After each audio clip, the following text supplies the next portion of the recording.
Good morning, everybody, and welcome. We still have people joining us in our virtual meeting room, virtual communities. So we'll be getting the Housing Stability Council meeting for March underway in just another minute or two.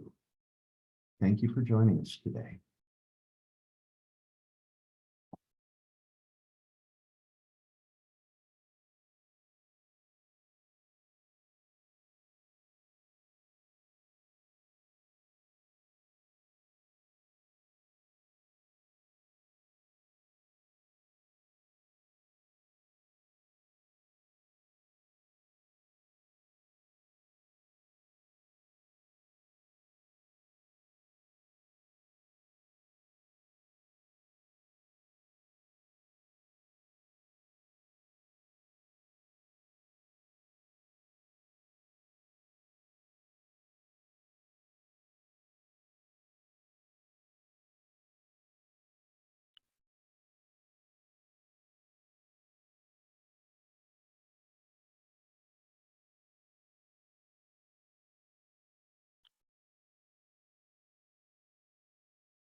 All right, good morning, everybody, and welcome. It is Friday, March 1st, 2024, and this is the monthly meeting of the Oregon Housing Stability Council, which advises Oregon Housing and Community Services.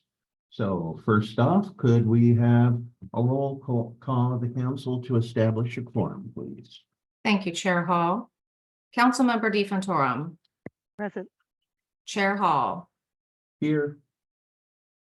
Councilmember Mena. Here. Councilmember Rogers. Present. Councilmember Meehan.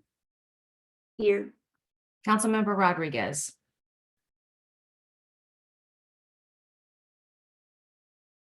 Councilmember Rodriguez, I did not hear you. Sorry, present. Thank you. And for the record, Chair Hall, we have excused Councilmember Farrell, Councilmember Lee, and Councilmember Harris from today's meeting, and we do still have quorum. Excellent. So next up on the agenda is report of the chair. I've got a few items to share. Although this is the 1st of March, I think it's important, and I would like to acknowledge this year's just completed Black History Month and its significance to American history, and more specifically to the mandate of this agency. Oregon has had an often difficult and complex relationship with its Black community, and I'm really proud of the work we're able to help accomplish as a team, helping to move our society toward restorative justice. You know, in some of my earlier reports, I've noted the exponential growth of OHCS.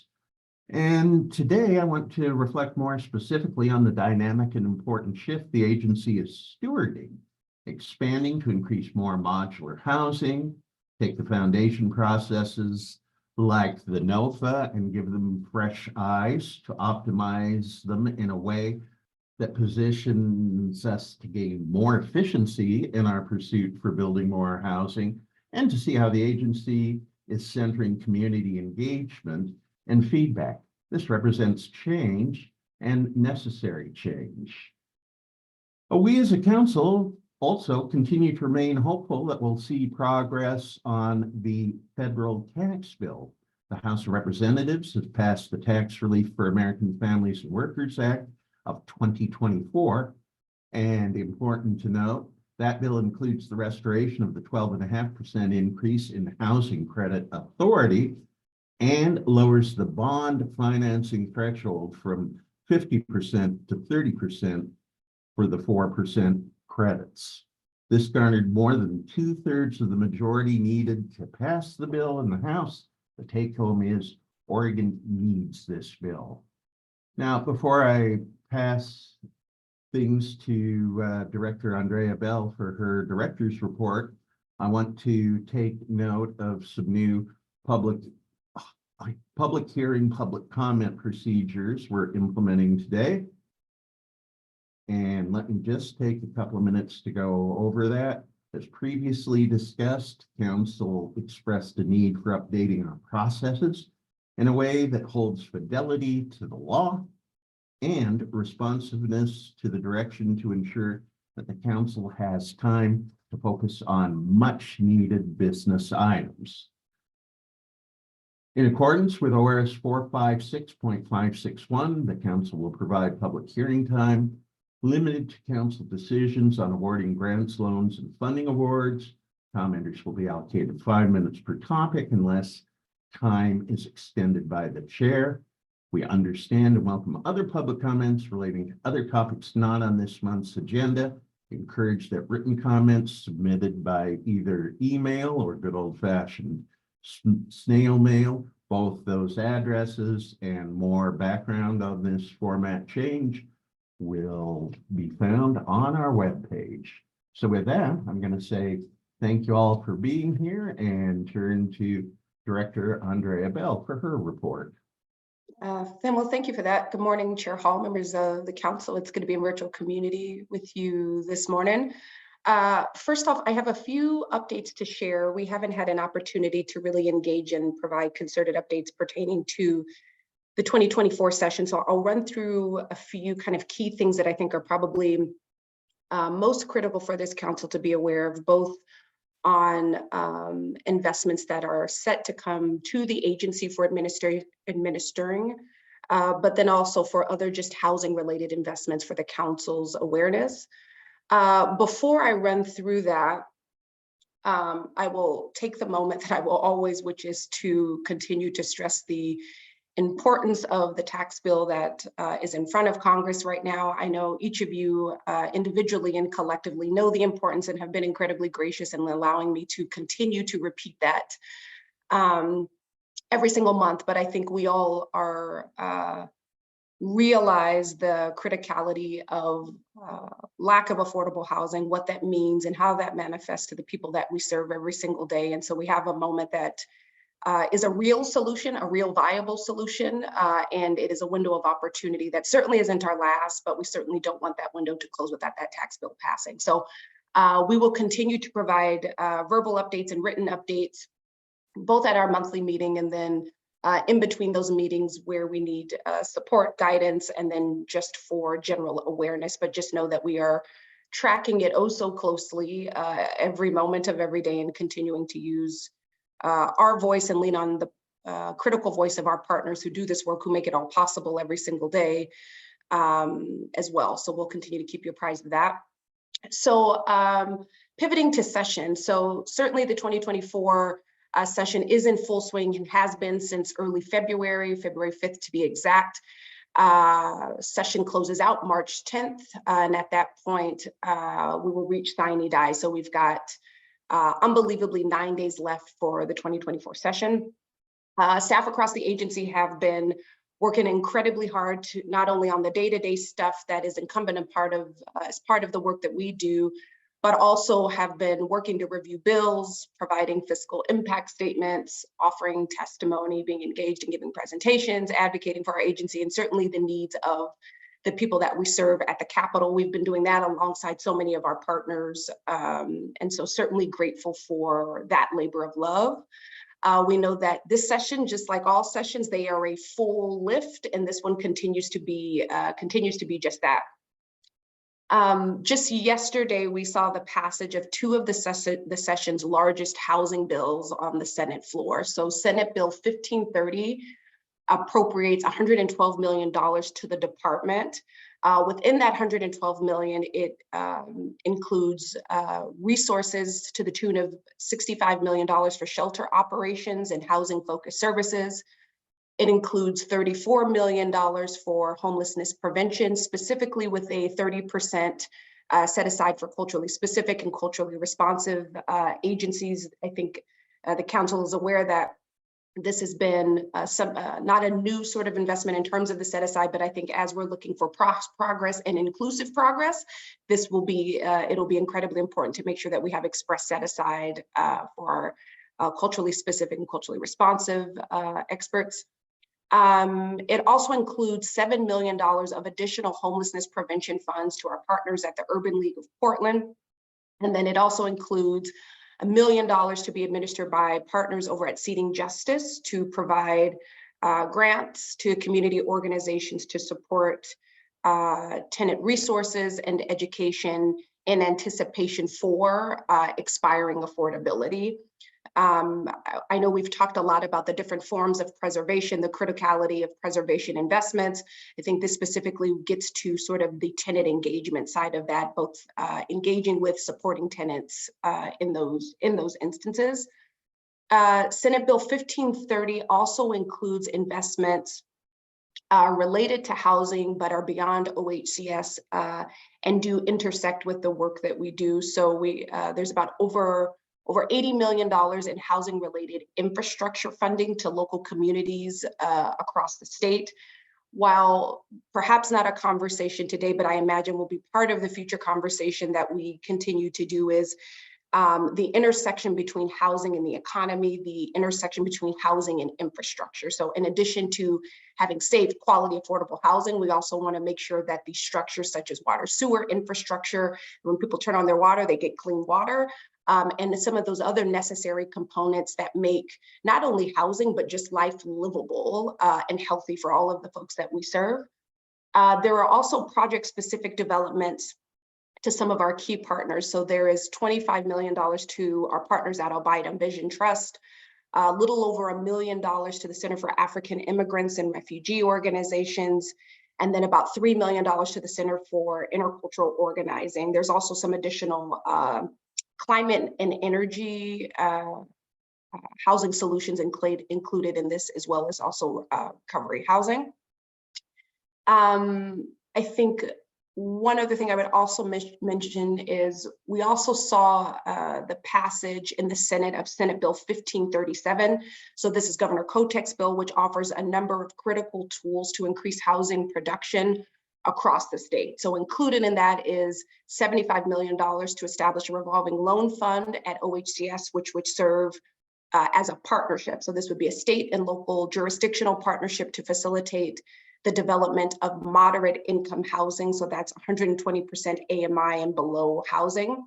So as we think about housing affordability, we also recognize that that term affordability and the relationship to affordability is strained. And not only when we think about folks that are living within and have that are within that 0 to 30%, we also recognize that we've got a lot of folks that are struggling to get by every day, struggling to keep up with just basic necessities. So as we think about the health of our economy, that starts with making sure that everybody has access to housing. And so this is one of the ways in which we are expanding and growing, and also leaning on some of those localized solutions to help bring more housing, and then hopefully gain efficiencies in as we build more housing as well. We're also waiting for final action on other key agency priorities. So this includes the release of $39 million in rehousing funds to continue the work that's happening in local communities under Oregon's emergency homelessness response. I think we're feeling positive and hopeful about that continuing to move. And we also recognize that we have 9 days left. Session's not over until it's actually over, so we'll continue to track and provide updates as we have them. And then I think just as a means for foresight for the council, we will be spending some more concerted time that is beyond me rushing through a laundry list of a number of things to provide a much more concerted and thoughtful time with the council, both to inventory where we landed with session, what are the things that are coming, and then I think, as always, and really at the direction of the council, we want to make sure that we are bringing each of the council members into closer proximity into just the operational preparedness for whatever is coming. I think when I think back to the last session, I think one of the things that was raised by the council is what does that mean for the capacity of the agency? How is the agency organizing themselves to ensure operational health, and quite frankly, from my seat, to make sure that our people are taken care of as we're continuing to do all of the things. So you can expect from us a more concerted presentation, and I think just time with the council to talk about what preparation from an operational perspective will entail, and then getting into some of the specifics around timelines associated with that. And then, of course, as always, also naming some requests that we will have of the council and where we need your support and guidance through all of this. So all that to say, housing continues to be a priority, as it should be. We're continuing to push. I think we're seeing the legislature continue to prioritize some of the most critical things to make everyday life a little bit easier for the people that we serve, and to continue pursuing inclusive progress for the people of Oregon. So happy to take any initial curiosities, questions now. We will also provide this in writing so that you have a chance to review it. I could see folks scurrying to take notes as I was going through the update. So believe you me, we'll follow up in writing as well. I'll defer to you and pass it to you, Chair Hall.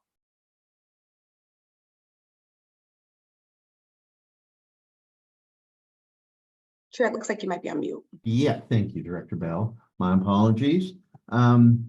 We now will move on to the presentation from the Affordable Rental Housing Division. Natasha and team, are you ready to go? We sure are. Thank you so much, Chair Hall, Director Bell, council members. Nice to see you this morning. My name is Natasha Detweiler-Davy, Director of Affordable Rental Housing here at OHCS. And so we have an exciting agenda for you. No projects to approve, but we do have one programmatic framework to be recommending to you, as well as sharing additional information to introduce a couple new ideas and regroup around MWSB. Before I get started, I just wanted to kind of acknowledge the public comment that we heard last month, and I know our comment process has shifted, but also know that we are continuing to work to be understanding and responding to tenant and tenant concerns. Our asset management compliance team are continuing to work with CDP and FPI for Milepost 5, and they are actively engaged on both their property improvement plan and work with tenants. Last month, we also did hear from Housing Oregon regarding ice storm damage to projects, and I just wanted to bring back to this space for your understanding that when project damage occurs, owners are within our portfolio are to provide notice to our asset management notice of what we call the casualty loss to projects. And so since over the last few weeks, we have heard from around a dozen properties that have some degree of impact that they are working to understand, resolve, and remedy into their projects. I think it is also clear that there are, I think as we've talked about this in this space a lot, there are, properties are continuing to face challenges from increased costs of operations. And so when you are already stretched thin, it's hard to absorb another impact like storm damage. And I think that is overall a resonant kind of, this is an impact that where we see that occurring. And I think thinking about this from your Housing Stability Council role in particular in today's conversation, I have on the agenda there the funding resources and set aside discussion, and I'll highlight for you where we have dedicated $10 million to our portfolio stabilization work, and part of that resource is really intended to identify and provide tools and an asset management toolkit to intervene in cases where there are severe financial or critical challenges, physical challenges at properties that, if stabilized right at the upfront, then will set that project up for long-term success and avoid a comprehensive need for refunding and resyndication. And so I think that's a part of what we'll be discussing, and is certainly a place to have impact, though it's not specific to storm damage. We also heard here last month from manufactured park residents regarding the risk of loss for their properties due to it being anticipated to be sold. And just will reflect back that since Housing Stability Council, both ARH, but also Public Affairs, Andrea, Director Bell have connected with the parks and the residents, as well as we're working with CASA, who is the organization that puts forward to engage with tenants to form tenant cooperatives. And so that work is continuing. There is a critical need for preservation resources for both the affordable rental space as well as the naturally occurring affordable housing in manufactured parks.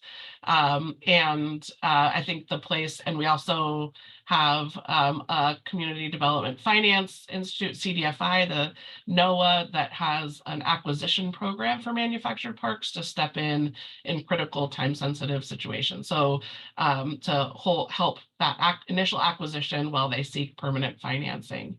And so again, as we think about where council can be connecting into this, when I'm talking through the funding resources a little bit later this morning, I'll be able to focus on where we have attributed resources to manufactured parks, as well as other preservation efforts. And that's where those policies become impactful into these specific spaces. So I think that was my follow-up from last month. And now I just want to get us into this month's agenda. I'm going to, before handing it off to Mitch to lead our first topic on pre-development, I just wanted to do a little context setting for you around what it is we are doing and where do all of these pieces fit. This is a broad landscape of programs, impacts, and frameworks. We have been bringing pieces of them over the last over 6 months, probably. So we've been following, engaging, and driving our direction here in so many critical ways. And there's some culminating pieces that come through. So I want to make sure that we're making clear where these pieces are fitting in that overall puzzle. So if we're looking back, our objectives for this work as we were coming out of legislative session last year, and when the Executive Order 2023-04 was passed, that is the Executive Order on Production, and the legislature made a tremendous investment not only in development programs, but to seed the new pre-development program, which you will hear about next, and you've seen before. We kind of identified and agreed on many broad-reaching objectives for this work. First and foremost is increasing access to affordable housing investments if we're wanting to expand affordable housing across the state. We agreed to, kind of chart out territories and ways to increase ease of access. That's driving forward our centralized application process, increasing navigation support and technical guidance. We want to be able to be responsive in this current market condition, to be able to reduce the risk of funding gaps and that where projects are unable to move forward.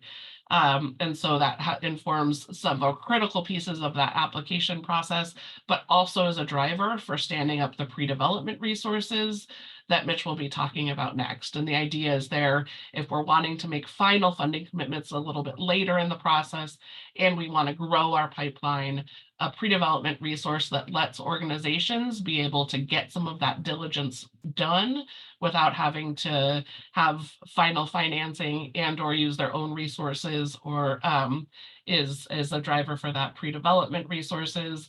And then across all of it, we understand that when we can be clear around what our expectations are and what our needs are, we will be better able to support projects navigating those. And so to some degree, if you can set the standard, then people know what they need to be working to achieve, to access resources and move forward.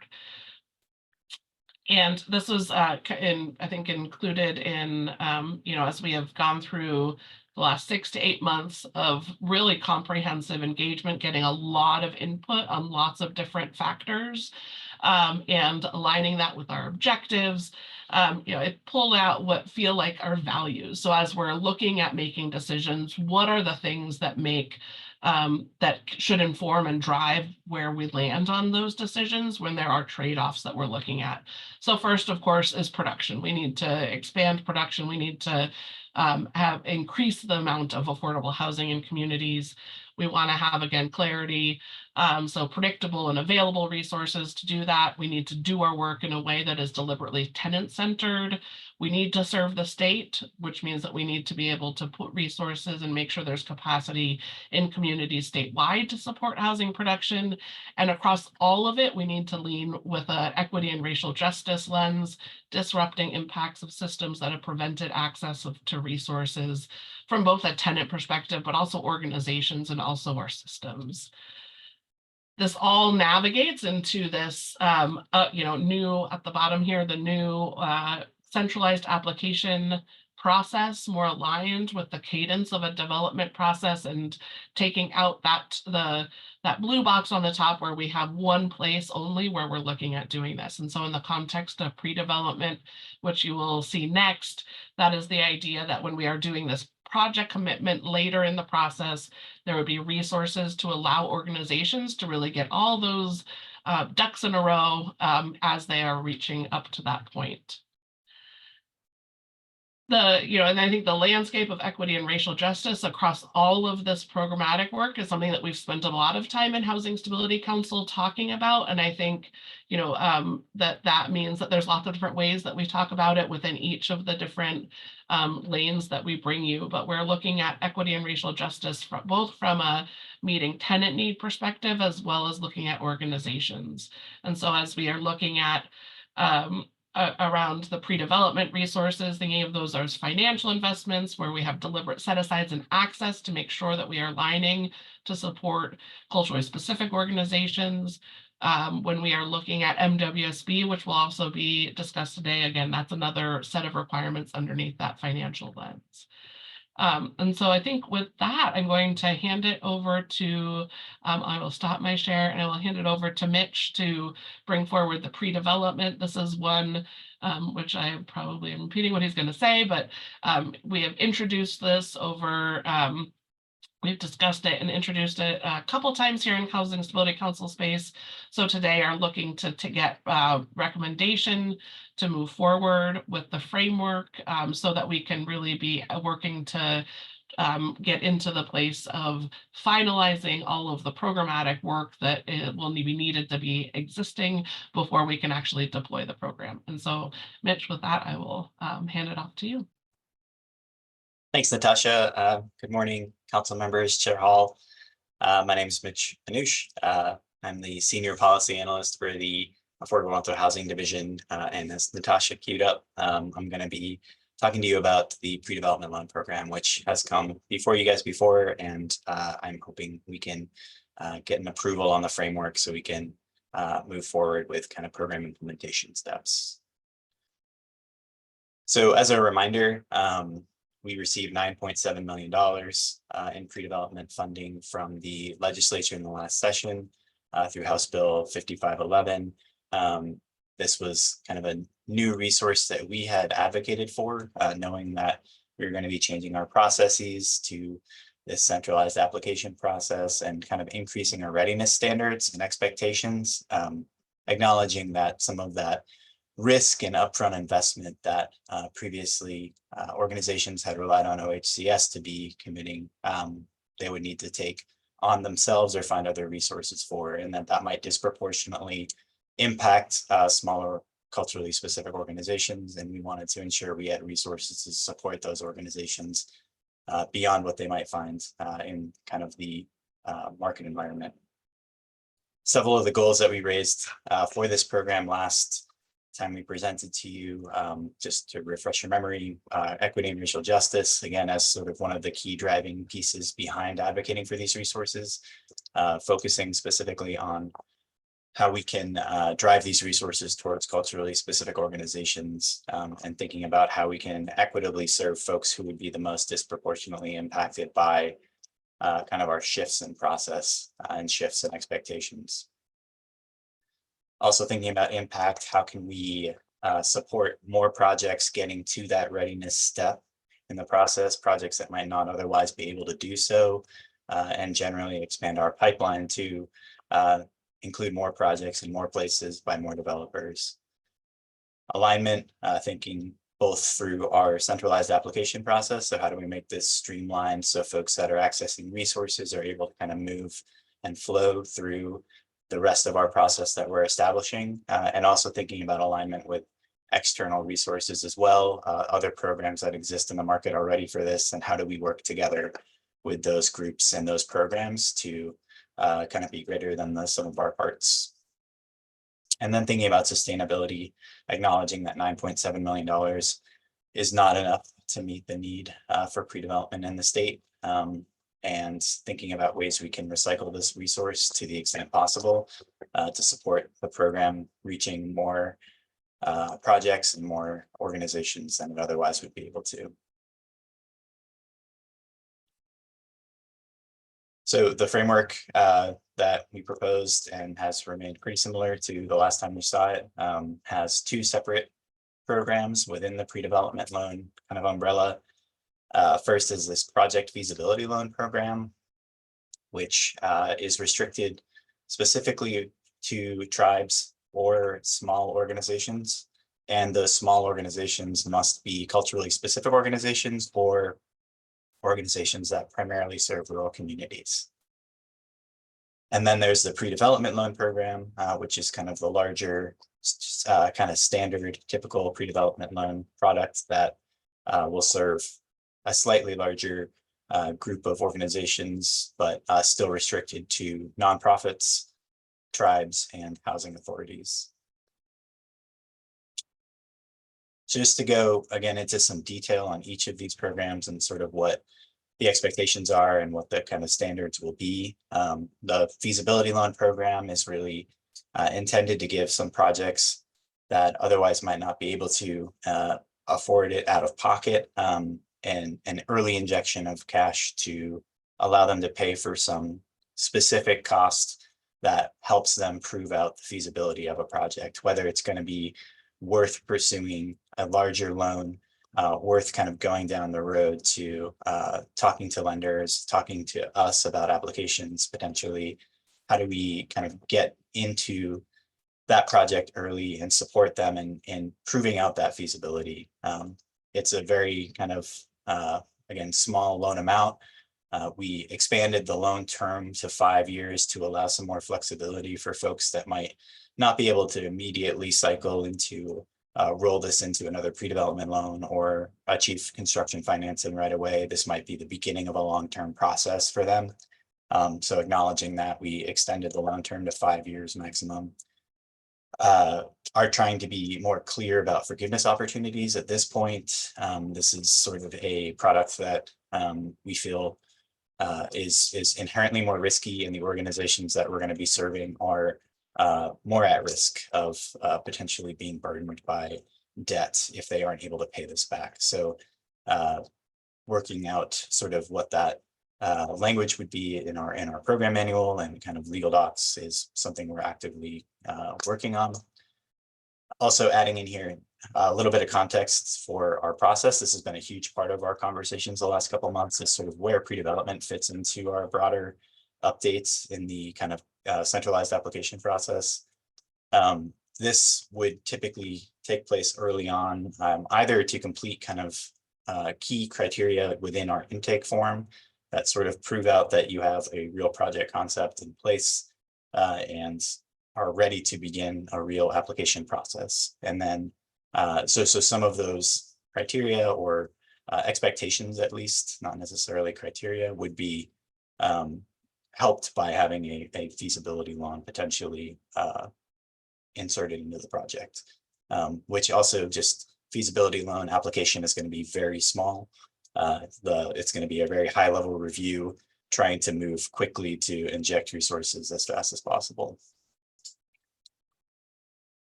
The pre-development loan program generally is the sort of larger one is going to have sort of similar terms that you saw last time, a $750,000 cap with kind of a negotiated amount based on eligible costs that folks are bringing forward. We really want to tie this specifically to the uses that folks are going to use it for, make sure that this is actually tied to project readiness.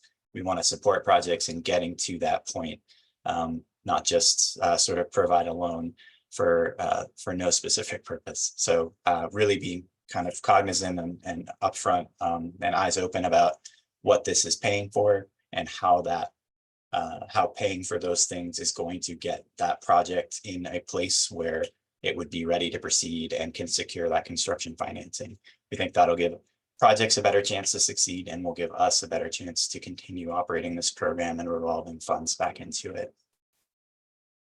This would typically come in after the intake form is approved while folks are working on their impact assessment application. So that's a lot of the programmatic requirements, a lot of the policy considerations are there while folks are really fleshing out their project concept and some of the details about their site work and things that need to happen. That would be at this stage in the process. So we see pre-development as kind of a key cost potentially that this could pay for here. And also could potentially happen shortly after that step when you're moving into the financial eligibility phase, if some of the costs that need to be incurred are more on the modeling side of things or some of that kind of financial piece of it. Lastly, so this is not like a separate program, but calling it out again, as we did last time, we are working with lenders, external third-party lenders, to allow for a collaborative loan process where they would provide a matching one-to-one loan with our pre-development loan product. OHCS would use our role as the state to take on more risk, and we'd be in top loss position and allow lenders to have more surety essentially about a pre-development loan that might be a little more risky otherwise. And we're taking advantage of having an external lender be able to inject more cash into the project. So extends our ability to support more projects that might need more than $750,000, which is our cap, and allows us to extend our reach further to more projects, potentially by being able to leverage more dollars in the private sector. We're hoping for, again, a streamlined application where we can share information between primarily CDFIs and ourselves to be able to expedite that approval process and work more quickly so that folks aren't having to do kind of redundant submissions or anything along those lines. This would typically take place after our impact assessment application was approved. After that step is sort of the first conditional hold of resources that will happen for a project. We will submit a comfort letter for that project to kind of show lenders, investors that OHCS has this conditional hold of resources for them. And it's been signaled to us by these lenders that we've talked to that is sort of a real key for them to begin that work on a loan for the product for this project. So this would come maybe slightly later than some of the other opportunities, but would be able to have kind of a larger impact due to just the volume of dollars. Next steps. So hopefully, if you all agree that this is looking good and ready to move forward, we have to finalize our kind of administrative rules process. This will be an ongoing process. We'll have some level of kind of public comment, public engagement later in the summer, probably. We will be standing up temporary rules initially to be able to launch this quickly. And then we'll be having more of that kind of public engagement later on this year before we finalize permanent rules. And then we're also working actively on finalizing kind of a program manual, some of our legal docs, and we'll have to work with our partners at DOJ to get that legal sufficiency review as well for those. And then hopefully can get this program launched in the coming month or so. It's already March, which is kind of crazy. But yeah, it's in good shape. I'm really excited about it and hope you are too. So let me know if you have any questions. Any questions from the council? Councilmember Rogers. Thank you, Chair Hall. Mitch, thank you for the presentation. We've heard about this before, but what jumped out at me today is the 1% interest rate. I understand we want to do below market, but to me, that is extremely below market. And so I'd just like to hear some discussion about how you arrived at the 1%. Yeah, mostly, so that's specific to the project feasibility loan, which is sort of smaller loan amounts. And specifically these kind of more risky loan products, so the culturally specific organizations, tribes, and small rural partners. And I think when we were talking through sort of the forgiveness opportunities for this loan, we were thinking about if a small culturally specific organization or a tribe is taking on this $50,000, they use it for the purpose that was intended, that we approved for them to use it for, and the site isn't feasible, the project isn't going to work. We would not be likely pursuing them to track down that loan product for repayment. There would be a forgiveness opportunity there. So if the project is feasible and we see them moving forward, accessing a pre-development loan or accessing construction financing, that would simply be rolled into those loan products based on sort of the financing that happened there. And so the interest is really us paying ourselves back through funding that we have oftentimes, is this what it's going to manifest as, or through some other financing product. If it's not going to work out, the only repayment we would really be recouping, I think, is if folks were not using the funds as intended or as approved for. And so the interest rate seemed to be sort of more of a punitive measure for organizations that might be struggling already, I guess is why we kept it low, but definitely open to feedback on that from you all. Yeah, and if I can just add one other thought into that, I think that's right, Mitch. I think what we also need to understand and track through to between pre-dev or the feasibility and the permanent financing is that where we are increasing costs of that upfront investment, we are increasing needs for permanent resources to fill in for the full development, which puts more pressure on our long-term subsidy. And so I think that's where it starts to, so if we included a higher interest, because I think you're exactly right, that is well below market at this point in time. But where we are, if we had a much higher interest rate, that would mean that we would likely need to adjust as we are thinking about this long-term subsidy for the project. So I think that was the consideration. But again, as Mitch indicated, open to other thoughts on that. And I think translating to the other side of that, what scale of risk are our partners going to need to take on if they do have a circumstance where we make a pre-development investment and they are unsuccessful? We are trying to focus these resources on less resourced organizations, the small organizations, culturally specific organizations. And so the idea of both that interest rate being higher, meaning higher long-term subsidy needs for the project, but also higher level of risk that those organizations are taking on in terms of having to have a higher interest rate to pay back in the case where those projects don't move forward. Okay, so for additional clarity, this is just for loans that are $50,000 or less? Correct. Yeah, that 1% Okay. interest would be for those loans. So the larger loans are these pre-development ones, and we're committing to below market interest, but are going to negotiate that for the kind of loan agreement with the sponsor. Okay, but it'll be higher than 1%. Yes. Yeah. Okay, I'm good. Thank you. Thanks. Any further questions or comments from the council? Councilmember Mania. Thank you, Chair Hall. Just comments. Mitch, I want to, and team, I really want to thank you for the work I know that there have been some changes and you went back into the community and continued the conversations. I think it's a great product. That, you know, it's not a perfect product, and I know that we'll learn as we go and make adjustments as we need to, but this definitely is a product that is needed.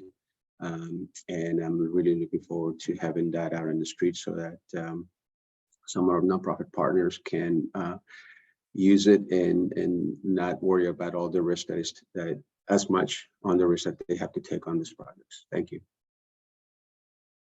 Councilmember DeFontorum. Thank you, Chair Hall. Yeah, I wanted to offer a couple of comments. First and foremost, thank you for the framework. I think this is very much in line with the feedback that we provided as a council when this came up before. Couple of areas, specifically increasing the proposed cap to 750,000. I think that's very much appreciated as somebody that does a lot of development for a small organization or a culturally specific organization. I think that will be more in line with what reality is in terms of pre-development costs. And the $50,000 feasibility loan at 1%, I actually support it. I think that if a project doesn't pan out, we don't want to have too much money out there. We don't want to have too much invested in our pre-development and our due diligence phase. So forgive my voice today. I'm a little bit under the weather, but I just wanted to thank you, and I support the framework as presented. Thank you. Councilmember Meehan. I would like to echo, thank you, Chair Hall. I would like to echo my fellow council members with, I definitely am excited about this pre-development side of it for these, for organizations that are smaller and really do need that support. My concern or question is, and you know, I wasn't here before. This is like new for me. These changes that have been made are it's like my first time seeing it. I just want to make sure that there's some kind of tracking or feedback for what's working, what's not working during the process for these smaller organizations and for the people that are actually being impacted by these pre-development processes, and you know, was this working, is it not working? So just making sure that the stakeholder engagement is tenant-centered as well, and for the people that are developing. So very good work. Thank you very much. Yeah, thanks for that comment. I do think there will be a lot of intersection with our technical advisors on sort of working with some of these particularly culturally specific organizations on getting that feedback, exactly what you're mentioning. If there's some specific use or cost that this program is not currently paying for, or something that is a specific barrier to those organizations, we want to know about it. And if we also are just tracking these products or these loans and these projects are not reaching construction financing for whatever reason, we will certainly have to dig in and figure out what's going on there. So that's going to be a big success metric for us, is how many of these make it through the process entirely. Thank you. Councilmember Rodriguez. Thank you, Chair Hall. I also would like to echo the comments that my fellow council members have made as far as the framework. One thing is the proposed cap being insufficient and raising it up to the 750K. Certainly really appreciate that, especially for rural communities that do struggle with only, you know, limited resources. Also the desire for the broader eligible uses, also as well, being from a rural community, that also assists many developers, myself included, as far as how to be able to use these eligible sources of funding for uses that may be out of the norm. So really appreciate it. Great job. Thank you.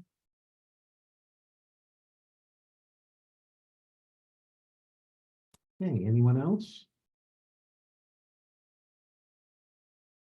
Then I would believe we would be ready for a motion to approve the pre-development framework as presented. So moved. Okay, Second. we have a motion and a second. Could we now have a roll call, please? Thank you, Chair Hall. Councilmember DeFontorum, Yes. Chair Hall, Yes. Councilmember Mena, Yes. Councilmember Rogers, Yes. Councilmember Meehan, Yes. Councilmember Rodriguez. Yes. Thank you. Motion passes. Yay, thanks, everybody. Now we'll roll on to the next item.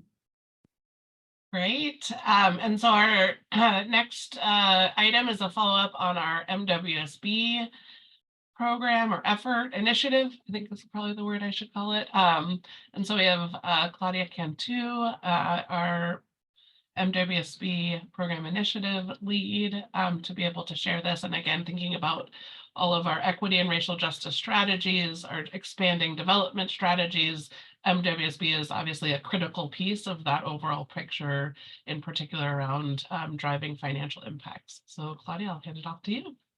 Thank you, Natasha. And thank you, Mitch, for helping me with my PowerPoint. Buenos dias, good morning, Chair Hall, council members, Director Bell. For the record, my name is Claudia Cantu. I use she, her, ella pronouns. I'm the MWESB program analyst for the Affordable Rental Housing Division under the initiatives team. The last time I was here presenting was back in February 2022 when I presented then in 2022 data. Today, I'm back to give the council an update on 2023 data and how it compared with 2022. Next slide. But first, MWESB and SDVB stand for Minority Women Emerging Small Business and Service Disabled Veteran Business Enterprise. And the objective for OHCS to track MWESB is to ensure that OHCS's investment in affordable rental housing development provide economic connections to MWESB and SDVB. Next slide. This slide shows that in 2023, OHCS monitored a total of 120 projects, of which 85 of those projects are still under construction and 35 were completed. Last year, I shared with council that MWESB reports were coming in on a quarterly basis. However, this has changed for 2024. Reporting will now come in at finance closing at 50% construction, with a final report due once construction has completed. And this change was due to there not being much change in reports quarter to quarter. Next slide. So in your packets, you'll find data for both projects under construction as well as those that have completed construction for 2023. But for the PowerPoint presentation, this slide and the next two slides, I wanted to focus only on the 35 projects that completed construction in 2023 and see how that compared to 2022 completed projects. And here's a few highlights. There were 10 more projects completed in 2023 versus 2022. And when we looked at the total development cost, this is a combination of construction and eligible professional fees, which can include legal, survey, architect, to name a few. That increased by $130,089,743 in 2023.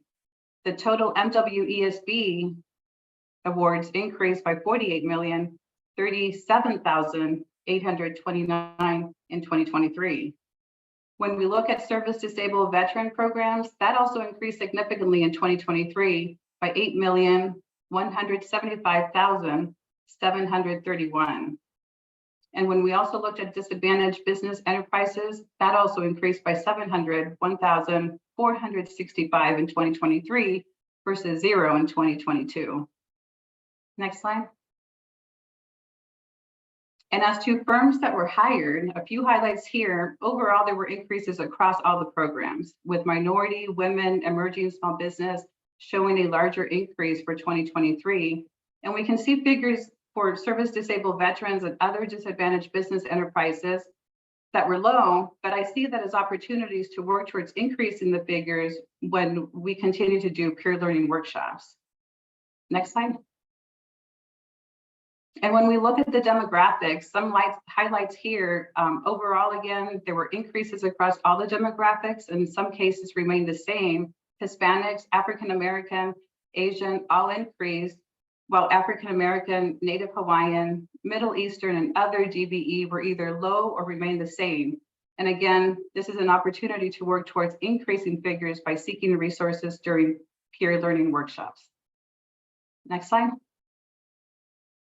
And so when we look at the next steps, a lot has already been done, but there's still more work to do. We'll continue to collect the data and compile the needed reports. We'll wrap up the diversity module within ProLink, which is our internal data tracking system where all MWESB reports will automatically be pushed into each project. We'll hold up to 3 peer learning workshops in regions 2 to 5. We'll continue to work with the capacity building team to access funding to further assist with barriers MWESB firms face. Now, this is important as OHCS collects and reports on both COVID and non-COVID firms, which are firms that self-identify as MWESB, as a deliberate strategy to see greater participation from those firms. We'll also continue to work, of course, with the MWESB working group, who I want to take this opportunity to thank them for their time and great feedback. All the work done to date listed in your packet included input from this working group. So thank you, Latino Build, National Association of Minority Contractors, Wanaha Group, Bienestar, Chrisman Development, and Councilmember Rodriguez with the Housing Authority of Malheur and Harney County. I also wanted to say thank you to OHCS staff who helped with MWESB website, the communications and dashboard, Fiona Bai, Matt Nesnansky, and Stephen Cornwall. Thank you. And that concludes my presentation. Sorry, Mitch, next slide. That concludes my presentation. I'd be happy to take any questions. Council, questions for Claudia? Councilmember Mania. It is, I think this is one of the things that we've been waiting for in terms of what kind of impact is this, our equity approach and push on projects, and especially as they get approved and looking at, what are their plans and, how successful this plan is going to be. Being able to see the numbers, and not only being able to see the numbers, but being able to see the increase from year to year, it's great. And what I really liked in terms of the data that was provided is, the growth in the minority and women-owned contractors, because in the past we're successfully meeting the 20% because of emerging businesses, but the goal in at least the emphasis has been on minority and women-owned businesses. So great seeing the change, and a great seeing the work that the agency has done in order to not only push developers to feel comfortable in doing this, but also the staff and generating the interest. And Claudia, I think you have been pivotal in this work, and congratulations. And let's hope that this continues. This can only allow the market to continue to get bigger, because there's opportunity for all. So thank you. Thank you. Okay, Councilmember Rodriguez. Claudia, great job on doing this presentation. Great job. I've been with my my agency for a little over 12 years, and not once have I ever seen data like this being presented as to the Oregon Housing and Community Services. So I really appreciate the numbers that you have provided. I appreciate the big push for MWESB, as that is a huge need in order to get, contractors in place to do the work. And I appreciate all the work that you have done. Great job. I could not be any happier with the data that you've presented today. So congratulations, great job. Thank you. Hey, Councilmember Rogers. Claudia, I would just like to say great work. Pictures are worth 1,000 words, and the slides, the way they were presented, was easy to follow, and it really makes me feel good that we're doing good work here on the council. So thank you. Great. Thank you. Thank you to all. And I highly encourage you to please check out our website with more data on this, particularly broken down by regions, so that anyone who's building in any specific region can auto-populate information for that specific region as well as other resources. So thank you. Thank you very much. Any other questions or feedback on this item? If not, I guess we'll roll right along. Great. Thank you, Chair Hall. I think next we will have Mitch come back to be able to talk about our new investment from the legislature in an agricultural worker grant program resource. And before doing so, I just need to add my own sentiment of both appreciation for Housing Stability Council direction, but also Claudia's incredible work of standing all of that up and really, I think across the board, we're trying to lean into the practice of not only using the data we are getting, but sharing the data back and having transparency around that. And that is an infrastructure that has required investment and work. And I think we're starting to see the fruits of that, which is really exciting and incredibly impactful, I think, to be able to continue to build the story and to move the work forward. So I think going back to this landscape that we are navigating to, one of the new investments from the legislature is this resource that Mitch will be talking about. We have included it in lots of our ongoing engagement and conversation. I don't know that we spent a lot of explicit time in Housing Stability Council following up on this specific resource. And so excited to be introducing this. We have information as well as some really compelling public feedback that was provided to us in that engagement process in the Housing Stability Council packet. And so with that, I will hand it off to Mitch. We also have Roberto Franco from On the Resources to be able to help answer questions and engage in discussion. Thanks so much. Thanks, Natasha. And just echoing everybody's praise of Claudia. She's amazing and that work is so impressive. And this is a tough act to follow. As Natasha mentioned, am introducing sort of our workforce housing grant funds that we received last session. We received $10 million through House Bill 3395, specifically for grants for developing community housing, supporting agricultural employees. The bill language was pretty broad yet specific, I think I would say. It allowed for a lot of varied things, but was specific about the things in which it allowed. So I'm going to do my best to sort of summarize a lot of that information for you so you can kind of see the landscape and then show some of the feedback we received and the framework that we landed on. Feedback thus far has been primarily through our Ag Workforce Housing Facilitation team, which I have to give credit to Martin Jarvis and Tim Mayer Macias. They've done some really great work with that facilitation team and have led the work in bringing this concept forward or this bill forward for those folks to provide their input. So definitely appreciation to those two. So initially, the guidelines, so I'm going to kind of break it into three buckets: the things that we are required to do, the things that we are able to do, and then the priorities we're asked to do. So first, things that in the bill language we are required to do with this funding, it must be awarded as grants. It has to be developed, or the project has to be developed within an urban growth boundary and within 20 miles of significant agricultural employment. That was, as a term, left open for OHCS to define what that means. And it also must be promoted and designed for agricultural employees and their families. And I think just wanted to flag that one as great that we have that in bill language, that the housing must be designed for the specific population, acknowledging the unique needs that this population has, and a desire to see the housing reflect that, called out so explicitly, I think is phenomenal.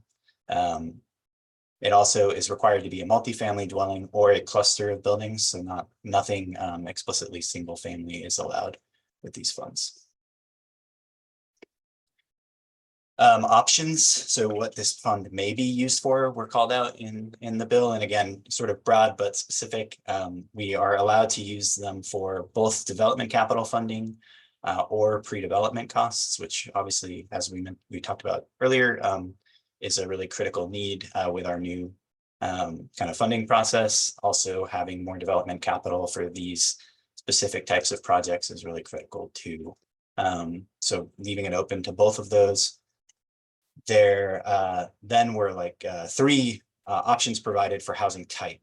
It can either be kind of a standard community-based agricultural workforce housing rental project with a minimum 60-year covenant at 80% AMI or lower was sort of what the standard was set at. If it's not that, it can also be a consumer housing cooperative, or it could be a model approved by the department designed to preserve affordability or control of the property by its residents. So that's pretty broad, but we'll show you kind of where we landed on that definition too. But it does allow for some level of consideration of that type of model in a property. The things that we're required to prioritize in some way, nonprofits that serve or promote housing for agricultural workers. So thinking about specifically that group of organizations and understanding their kind of closer connection with this community in most cases, especially for the community-based side, acknowledging that a lot of the on-farm work is done by for-profits. Nonprofits really have a key role, critical role in the community-based service to these folks. Not that they don't have a role in the on-farm as well, but specifically for this community-based work. There's priority required for folks that have other funding dedicated or that can be leveraged. So thinking about projects that are taking advantage of other OHCS resources or other public funding or any other kind of private leverage of dollars that can allow the project to be more fully funded. Developments that are close to significant agricultural employment. We are reading this as closer than the 20-mile kind of requirement that was given in the requirements and the musts for this fund. And then developments including or with access to amenities designed to support or attract agricultural workers and their families, which similar to the last one is seemingly just sort of clarifying that must-have point where the design has to be specific to agricultural workers and their families. This was talking about amenities connected to that project design or amenities nearby that those folks can access. That's important to their communities and helps serve those communities. So again, I think that's great and are excited to operationalize it in that way. And so again, through Tim and Martin and I going to the Ag Workforce Housing Facilitation team initially, and some of the great feedback we've received since, mostly through some great organizations that do this work a lot. And again, as Natasha mentioned, you can see some of the really robust feedback we received in that letter from a lot of organizations that advocated for this funding through the legislature in the last session. So we feel this really helps align with legislative intent to sort of follow some of the feedback that they were providing there too.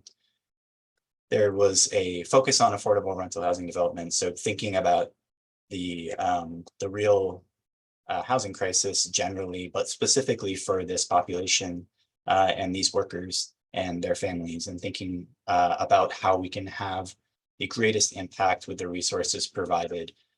Folks thought that doing this entirely through rental housing was the way to do that. We can provide the most units and the most housing for folks that really need it.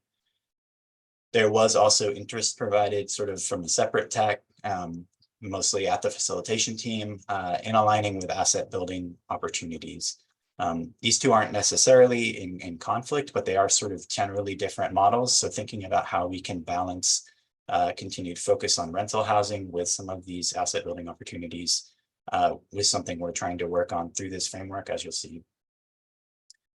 There was a real focus on supporting the use of these resources for pre-development with, again, the acknowledgement that our new process is going to require a lot of these organizations and a lot of projects serving agricultural workers in particular who are, which are very often supported and sponsored by culturally specific organizations, the need for them to have pre-development dollars to be able to reach that readiness standard that we're setting up.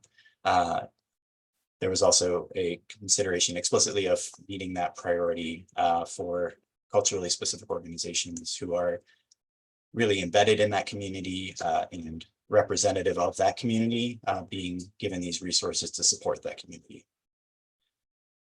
We see that, a lot of this, and this was called out many times, there's a really strong opportunity for equity and racial justice alignment, thinking of tenant opportunities that are coming with amenities and supports that are connected to the property, thinking of the organizations that are serving them, representing the communities that they're going to be served through, and helping these organizations kind of build up some capacity and ability to get projects through that might otherwise be challenging with the new process. So yeah, very excited about that from a lot of different angles.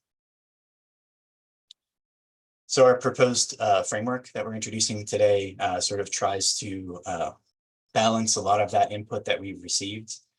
We took a quarter of the resources and are devoting that to pre-development grants.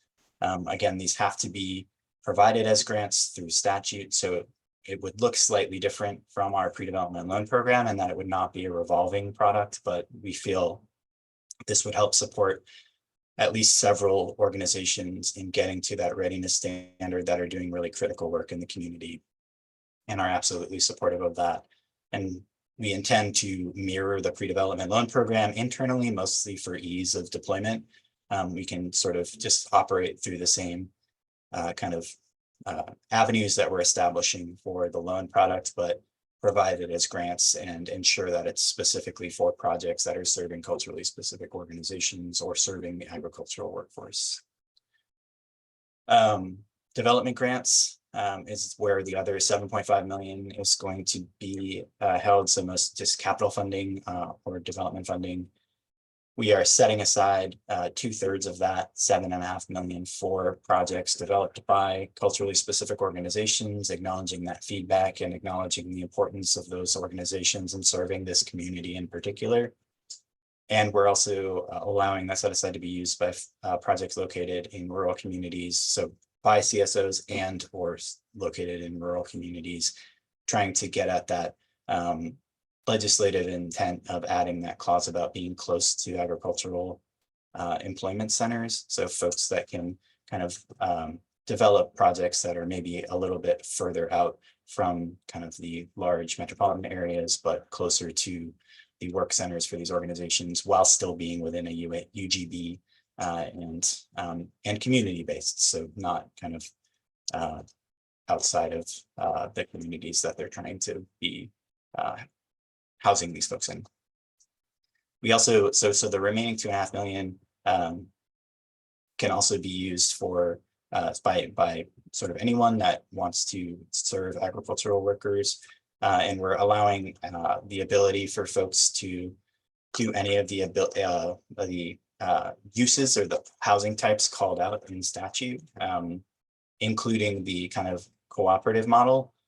We have seen some organizations that we work with have some success with the kind of cooperative manufactured home park model.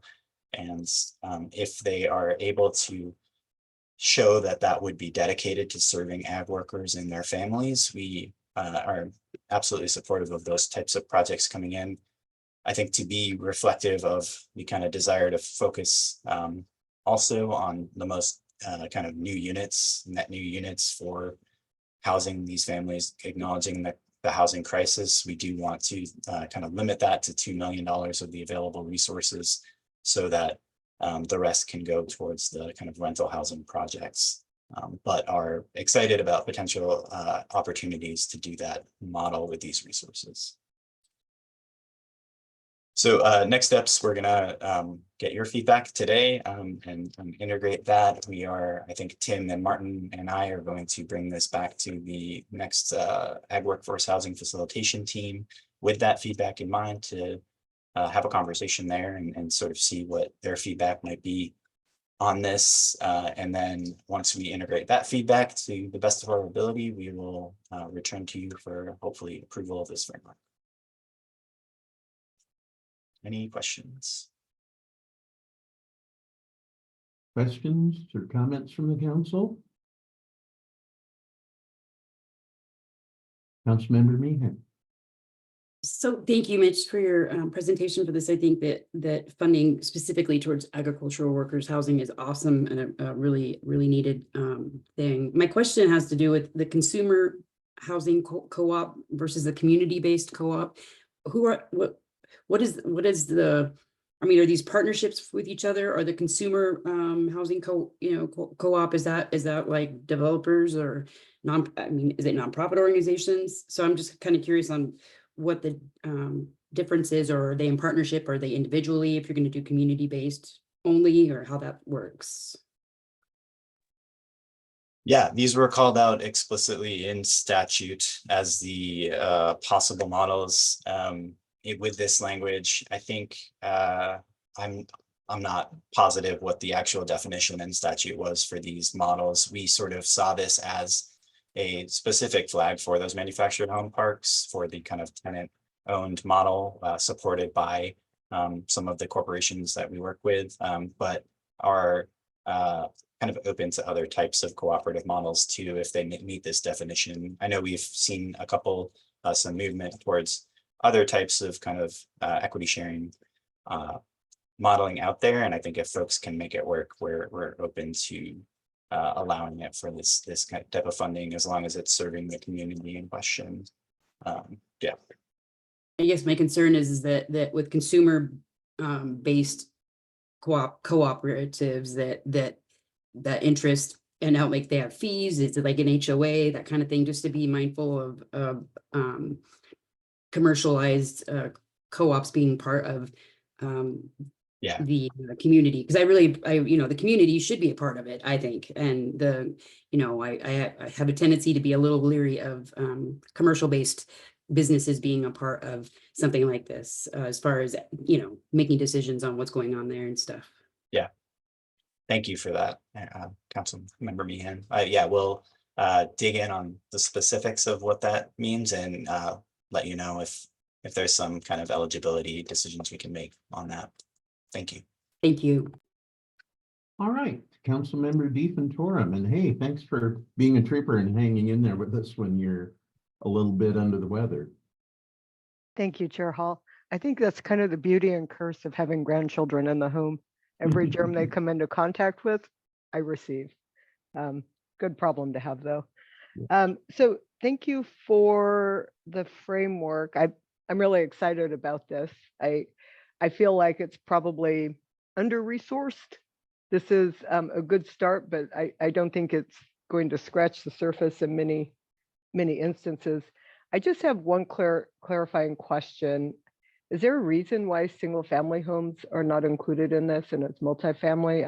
I'm assuming it's a scale issue and trying to get the most out of the investment, but That would be my guess as well, Councilmember DeFontorum, that it was called out in statute specifically. So I'm assuming there was some legislative intent there that I could look into in the kind of discussions and the advocacy that happened in the legislature last session. But yeah, it was made pretty explicit that it should be for multifamily or yeah. Got it. Thank you. Yeah. Council, any other questions or feedback? Well, hearing none, we will say thank you again, Mitch. And let's see, where do we go from here now? One more item. Funding process update and discussion. Yeah, absolutely, Chair Hall. So we have,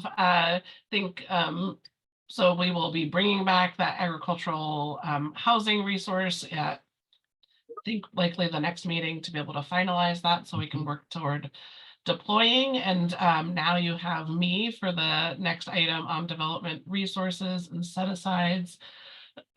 So that introduction. And so I will share my screen again. And so I have, and we have, this is a topic that we have brought to this space quite often. Already talked about where we are, the big picture, our values identified going through here. And the way that those values translate into our funding resources is really, is kind of tried to unpack that a little bit here on the slide. Looking at, you know, in alignment with executive order on production, improving ease of access, supporting expanding affordable rental housing units and supply, wanting to make sure that we have dedicated tribal resources, and that we then align those deliberate resources that have a specific population intent. We just heard around the agricultural workforce resources. We also have dedicated Article 11 Q bond funds that fund permanent supportive housing development, as well as state resources that support ongoing supportive services and rent assistance for chronic homeless households within our permanent supportive housing units. And then we have veterans dedicated resources through our general housing account program, where 25% of those resources are held to serve veterans. And then underneath the umbrella of preservation, we have a broad range of needs for impact in both the affordable rental housing space around risk of loss, whether it be from expiry, physical or financial challenges, as well as I referenced earlier this morning in regard to that portfolio stabilization fund and that effort to be able to stabilize existing portfolio projects where there are asset management interventions that will set that project up for long-term success and avoid a larger need for investment in the short near-term future here. And then we have manufactured park preservation, which is really naturally occurring affordable housing supply that is a significant provider of affordable housing across the state, and has often risk of loss when market conditions shift and those projects are being sold. And those are either tenants that either own their housing unit or they rent their housing unit, but then they would be leasing the land that they are on.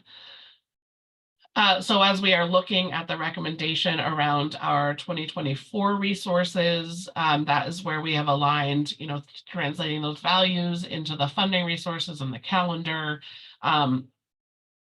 putting all resources that we can toward creating new affordable housing units. The preservation dedicated resources you'll see here has more information packed out underneath it. $40 million for affordable rental housing preservation investments, 30 million of those dedicated to financial and physical risk of loss, 10 million to properties with federal-based project assistance. This is really informed and driven deliberately through the preservation framework, which Housing Stability Council has reviewed and adopted in the past. And also in alignment with what we know and anticipate for needs, especially as things like expirations are knowable, and things like the work that our asset management team does. The more we know about the status of our portfolio, we know about the degree of need and scale of need. There is tremendous need in all of those categories. I think both in expiries, physical conditions, financial challenges, especially ongoing operational challenges given market shifts over the last 4 years, and in the manufactured home park space, as we see property values fluctuate and increase, we know that those become really risky situations for parks where those owners are determining whether they are going to sell, and what impact that has on residents if it is not going to continue to operate as a park. And so in reflection on the public testimony that we heard last month, and then all of the ongoing conversations that we've been seeding over many months, including over the last 4 weeks with CASA and others around manufactured home parks, we have increased the set aside here amount for parks from 5 million to 10 million, have kept the preservation resources at the same level for rental as well. We know that there's so much critical need. And so are pulling more from our resources that we're holding for funding gaps. We still have resources that to hold for funding gaps will just be $5 million less at this point, but that felt really critical to set up that park investment to be able to work really actively in that space. There is need for many more resources, but again, there are not enough resources to be able to cover all of the need. But we have our NOAA CDFI partner that does do acquisition loans, and so have been able to see more of the information around what are those short-term acquisition loans and the timing for those projects to need to have permanent financing in place. What are the projects that are currently working to navigate through their own market conditions and opportunities to purchase, to be able to see where and how we can support and align with that impact. We have identified $30 million to hold for tribal dedicated resources, both feeling from a serve the state perspective, equity and racial justice perspective, that felt really incredibly important. I also think it is a reflection of our ongoing engagement with tribes and all of the very deliberate spaces the agency has invested in building those relationships and understanding that having predictable and available resources for tribes to access will allow them to work to access and deliver housing. I think also important to understand that the constitutional funds that generate the Article 11 Q bonds doesn't support doing development in unsovereign territory outside of even if in the state of Oregon, but in sovereign tribal territory. And so are holding those resources that can work well on tribal trust land to be able to be dedicated toward that. Again, 25% of our general housing account program is dedicated to veterans. And then we just discussed that new $10 million in agricultural resources. In 2024, at this point in time, pending the federal reform that both Chair Hall and Director Bell were referencing this morning, which I will keep my fingers crossed about, but right now we do not believe that we have tax credits or private activity bonds to offer to add more projects into the queue with gap financing this year. We do have our ongoing resources in our agricultural workforce housing tax credit program, as well as our lender credit in the OAHDC, Oregon Affordable Housing Tax Credit. We do, in addition to those core kind of development resources, we have other funds, again, holding resources to address last gaps, are leaving that TBD because we need to do the work with Housing Stability Council to identify what is the frame that we will be driving forward with those. And I think we'll hope to be able to bring that for conversation next month. Portfolio stabilization, I referenced this morning as we have heard about some of the ongoing operation concerns of projects, but also what that starts to feel like when you are incurring damage from storms and others. I think just like a household budget, when you don't have excess resource, a medical issue or a tree falling on your house becomes much more of a crisis than it would be if you had more financial resiliency. Of course, this is when I get a tickle in my throat. I am also, I think paired with that, we talked this morning around the pre-development fund. We also do have land acquisition resources and have identified here $3 million in capacity resources to intentionally deploy to support capacity development around bringing projects forward. And then as we're thinking about, so that's all 2024, again, with the centralized application, wanting to have all resources available and accessible when projects are ready for them.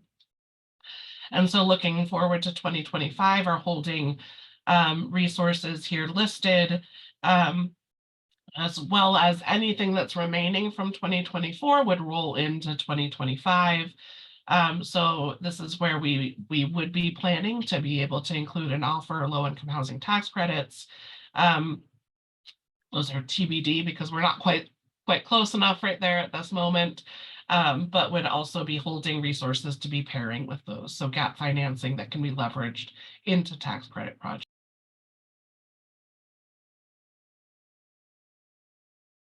So I think next up, I'm going to transfer to talking about our set asides within these general resources, but I just thought I would pause here in case there's any questions, discussion, interest around where we are putting resources to support needed impact across the state.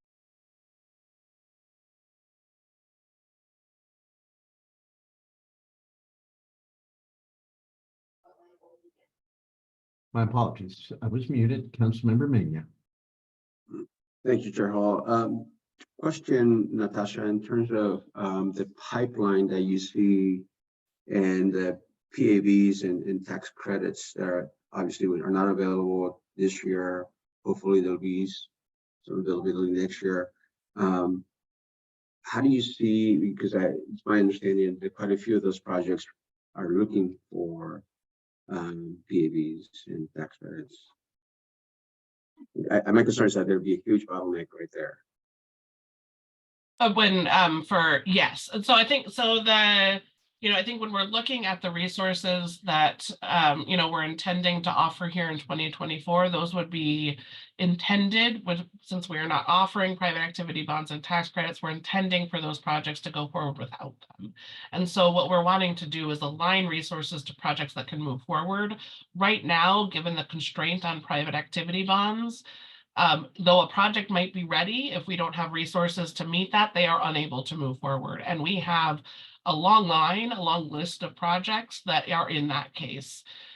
We have so many that we were able to provide resources for 2024, which is incredible.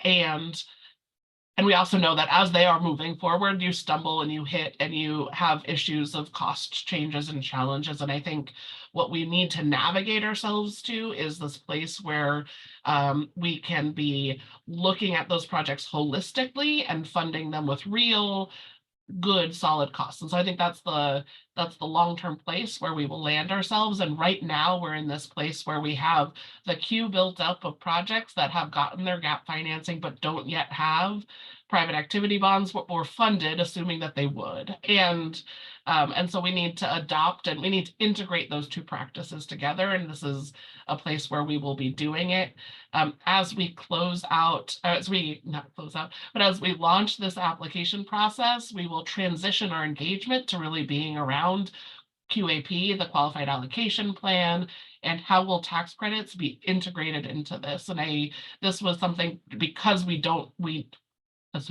have those resources now to offer, we had a little bit more time to really pursue those with a little bit more curiosity and also with understanding about where this process will land us. As I am, and this is very high level, and I think the analysis changes, as each project issue and challenge is navigated and addressed, there's kind of a little bit of a moving target, but I think on the whole, we see a glut of projects still, and we're getting really close to getting through it. I think there is a lot of different impacts if the federal reform changes. And I think the federal reform, at last I reviewed it at least, and so maybe it's changed, but I haven't heard that it has changes that 50% test, the private activity bonds needed for 50% of the project cost to generate the tax credits would reduce that to 30%. And so that's essentially gives us a 30% more capacity within our private activity bonds and 4% program to be able to invest in projects. It also is implemented that change for a 2-year period. And so there's going to be a really quick need for us to take action to take the best advantage of any potential reform along those lines. So I think we are, doing that internal kind of consideration, trying to understand, but I think that temporary nature of it will require that we act in a really deliberate and quick way, versus if it were a long-term fix, we could step into it in a different way. So we'll be engaging in our QAP, holding our breath and keeping our fingers crossed about the federal reform, because I think that would allow us to make some different choices around being able to leverage these funds to add more projects into the queue for either 25 or 26 closing. And so that, and it absolutely has impact to what we're going to be able to invest in through these resources. And it is incumbent, it feels like, with the scale of need, to find as many ways to move forward with project investments now, because the need is so great, and waiting for the resources, the federal resources to fill that picture are not going to have the impacts that we need across the state. We are able to do 501c3 bonds to have that essentially benefit, doesn't generate the tax credit equity, but it does have an interest rate. It has a lower interest rate, so it will strengthen borrowing power. We do have our OAHTC that reduces interest rate. So trying to find all of the different ways where we can really expand. I think we have, so our both working on standing up this application process to get that, and also working on figuring out all of the different tools, lending and otherwise, that will help us build a really robust development program over as we go through the next few years. But I do think we will be adding more projects into without federal change, we'll be adding more projects that are leveraging 4% in next year's calendar offering, with anticipating that those would be using resources that are to be to construction close either in very late 2025 or even into 2026, when we know we have understanding and predictability about the need for those resources, but need to be able to allow all of our funded queue to be able to move forward. And right now they're treading water as they wait to be able to have resources available to them.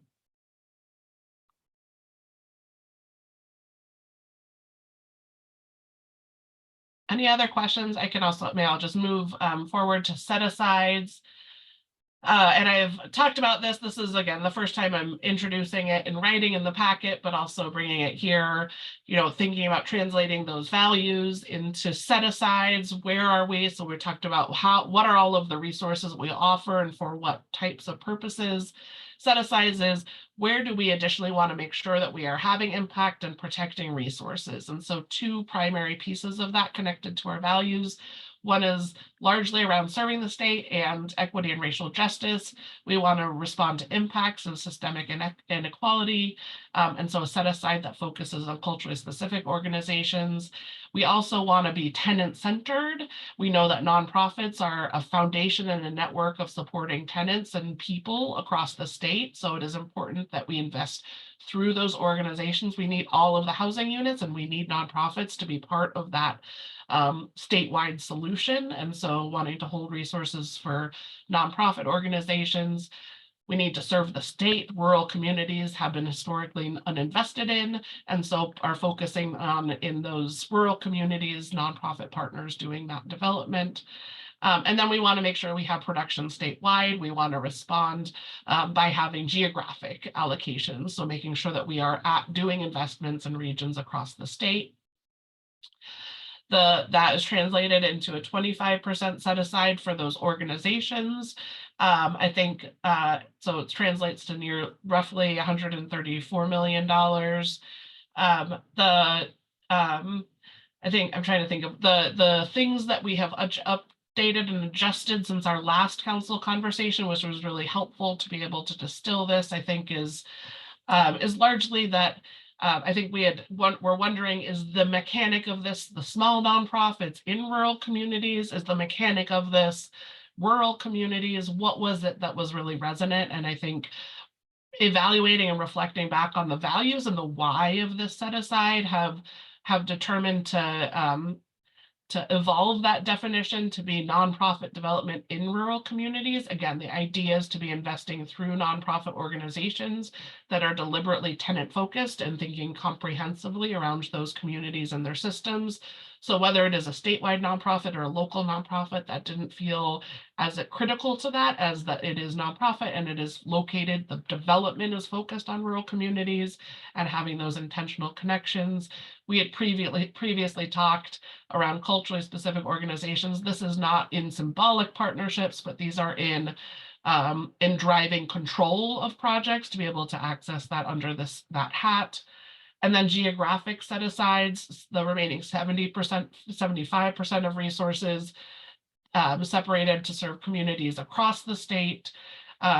We've identified 3 regions. I think I have the map on the next slide, but it is tempting to do that by county, and the resources, when you slice them much finer than 3, get too small to be able to really feel like you can fully fund real projects with them. So that's the driver for the 3. Last month, I had presented this data from the Oregon Housing Needs Analysis on underproduction. What is the amount of underproduction communities have seen? Housing Stability Council recommended and requested, or some council members in that discussion, having a racialized dynamic to also be informing where we are putting set-asides together to serve the state. And so our amazing research group has done a bunch of deep dive on data and demographics. What we have here is a housing burdened BIPOC households. So adding that as another data element into the strategy mix here. And what the recommendation that we're putting forward is, valuing both of those pieces in equal relationship to each other. And so that's this last column is equally weighting those 2 factors. So 15% of resources to Eastern Oregon, 40% to Metro, and 45% to Metro. This is the way it looks. These are the Oregon Housing Needs Analysis regions. So I'll just explain it for 1 second. Up here, the Metro, Portland Metro, are those 3 counties.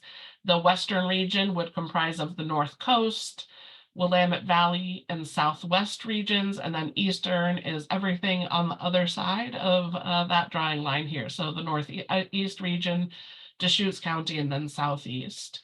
And you can see the draft resources numbers on there.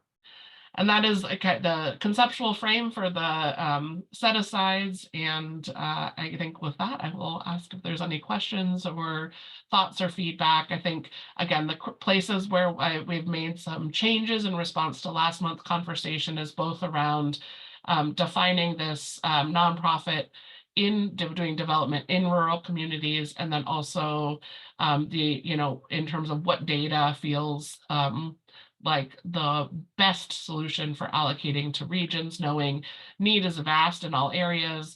What we're wanting to accomplish here with this geographic set aside is ensuring that we are serving the state and not focusing resources on only one area.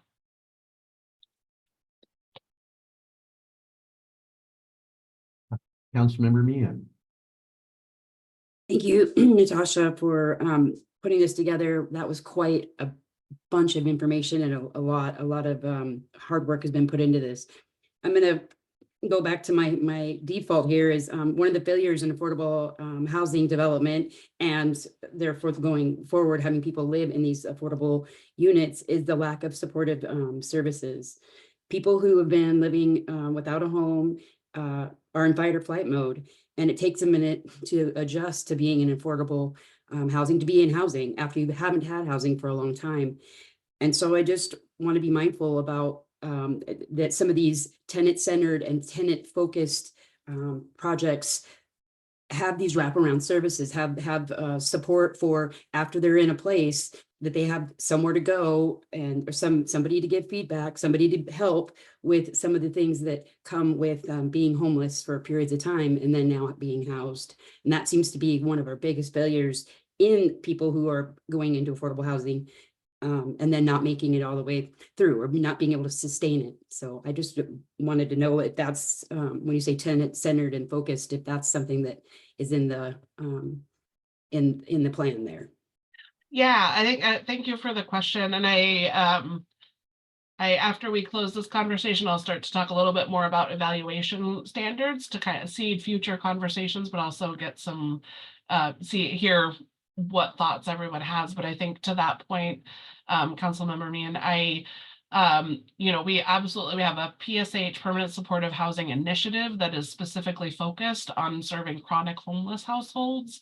And those are projects and places where we fund the development of the unit, but approach it from a comprehensive structure of best practices, where we have supportive services, resources, and meaning funding for those resources, as well as those types of wraparound services for those tenants to access, to be able to really navigate through transition into permanent housing and ensure that wherever possible that those tenants can be successful. And I think, you know, we know that those are challenging transitions, and it's not necessarily one and done. You know, I think that those are long, you know, iterative relationships. It is also the case that a lot of our housing that is not dedicated permanent supportive housing are really serving low-income workforce. Most of our tenants and households are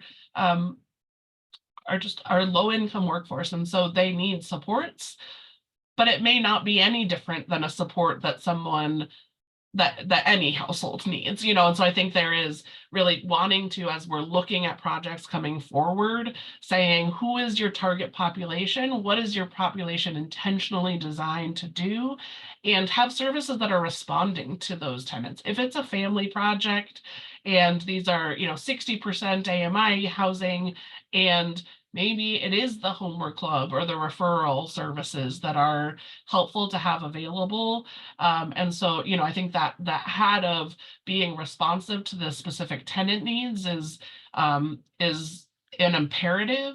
I do think across the board, we do, over the last 4 years, are seeing, and I think housing authorities in particular are impacted, where they are the local solution to supporting tenants and populations in need, higher acuity need among their tenants than we have default services embedded into those projects to do. And I think that is something that housing authorities are being very much impacted by. And those are all active conversations that we engage in around that.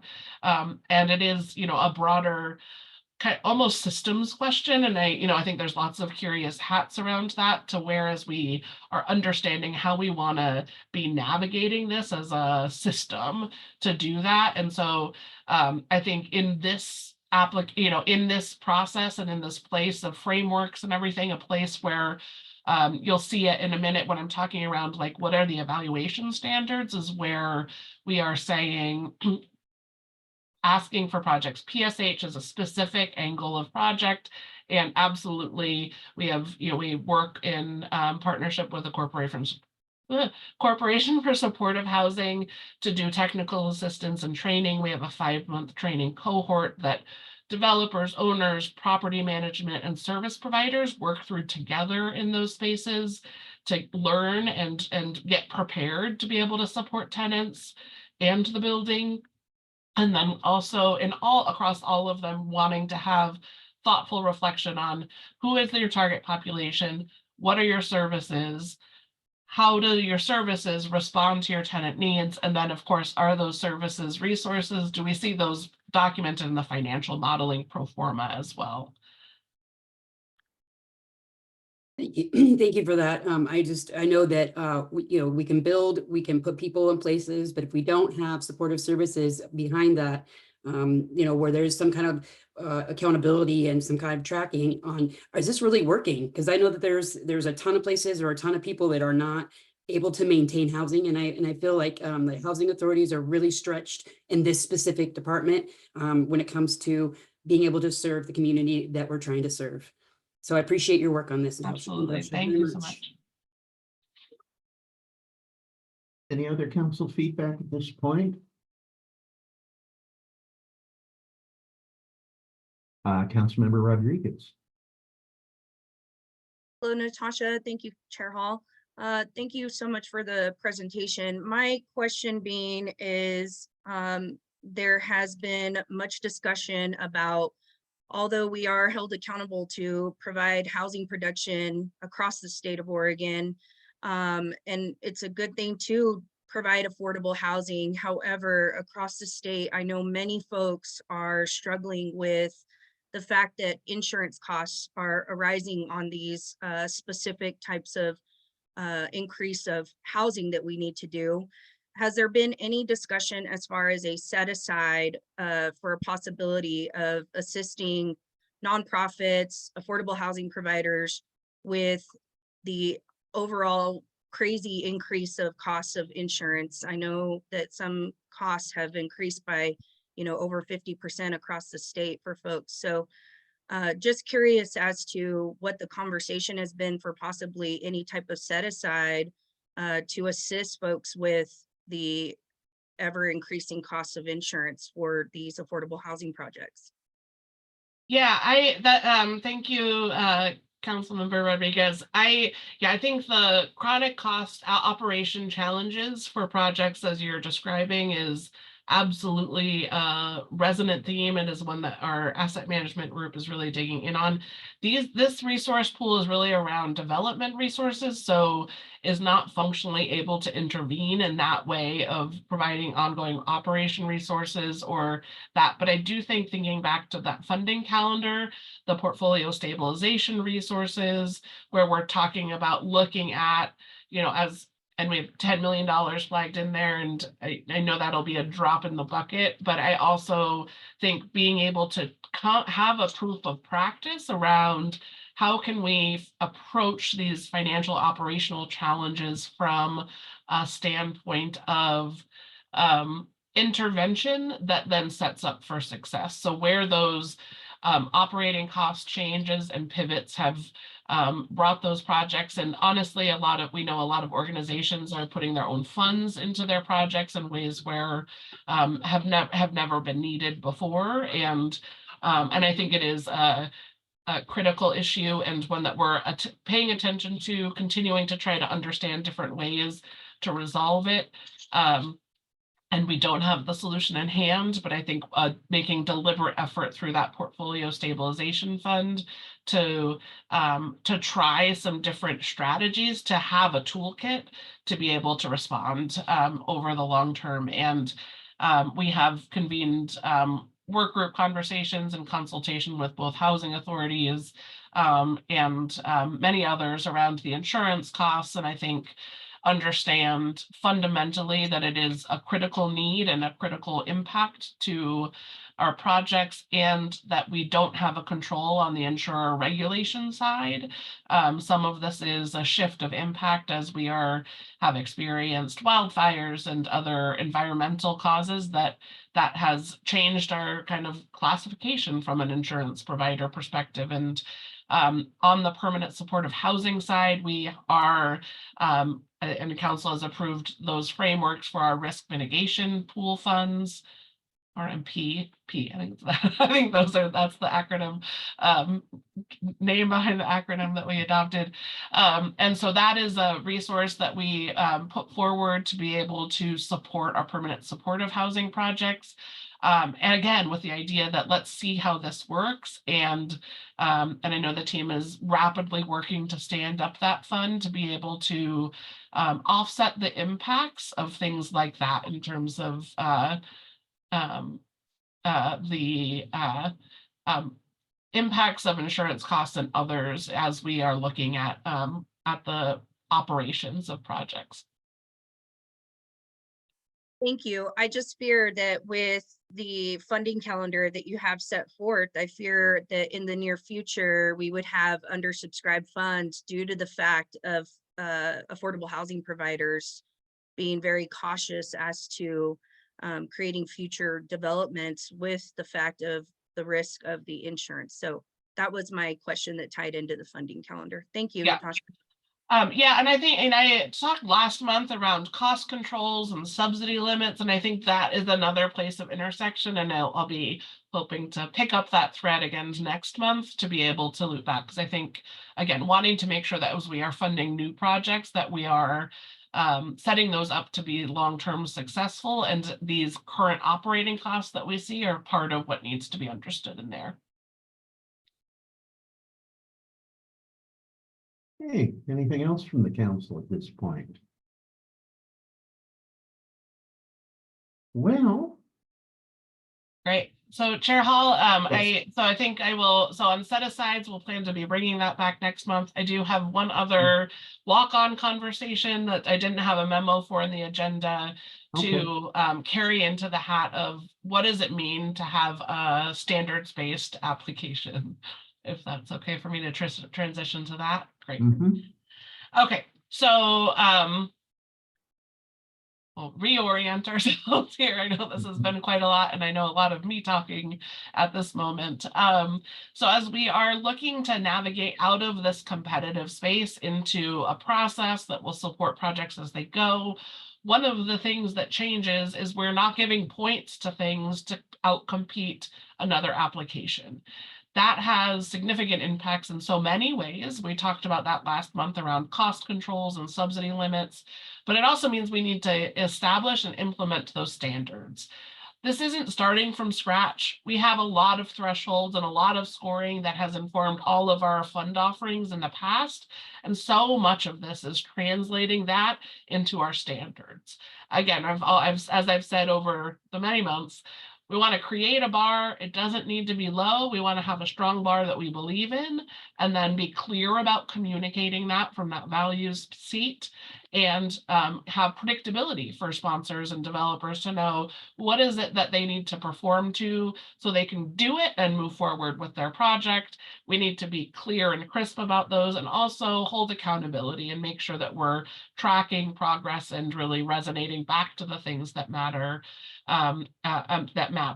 So in terms of evaluation standards categories, as we have been doing that, the team has been doing all of that work to incorporate input, translate our former competitive structure into the centralized application structure, identified 6 categories of evaluation standards. So capacity and experience, building and location, equity and racial justice from a serving tenant side, equity and racial justice in terms of partnerships and resources side, services that we were just talking about, Councilmember Meehan, and financial standards. All of these right now, so I'm talking about these now as we're kicking off this conversation. We are, at this point, I'm not making a recommendation. Really what I'm doing is putting them forward to be able to get feedback on it so that we can be incorporating and reflecting back into a recommendation to actually bring to you. So I'm just going to talk through these. I'll try to, I can't remember, we're probably past time, so I'll try to be relatively swift here, and just interested in any thoughts or feedback that you have either now or as follow-up. So underneath the standards for capacity and experience, so we're standing up a pre-qualification process, which we have talked about.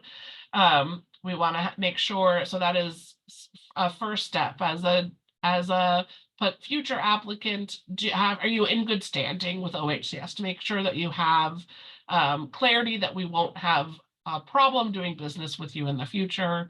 From a project perspective, when you're building your specific development team on a project, to have you addressed all of the capacity needs that you have. Sometimes that might mean you bring in a contractor who has done these types of projects before, to be able to make sure that your full development team has the needed capacity and experience.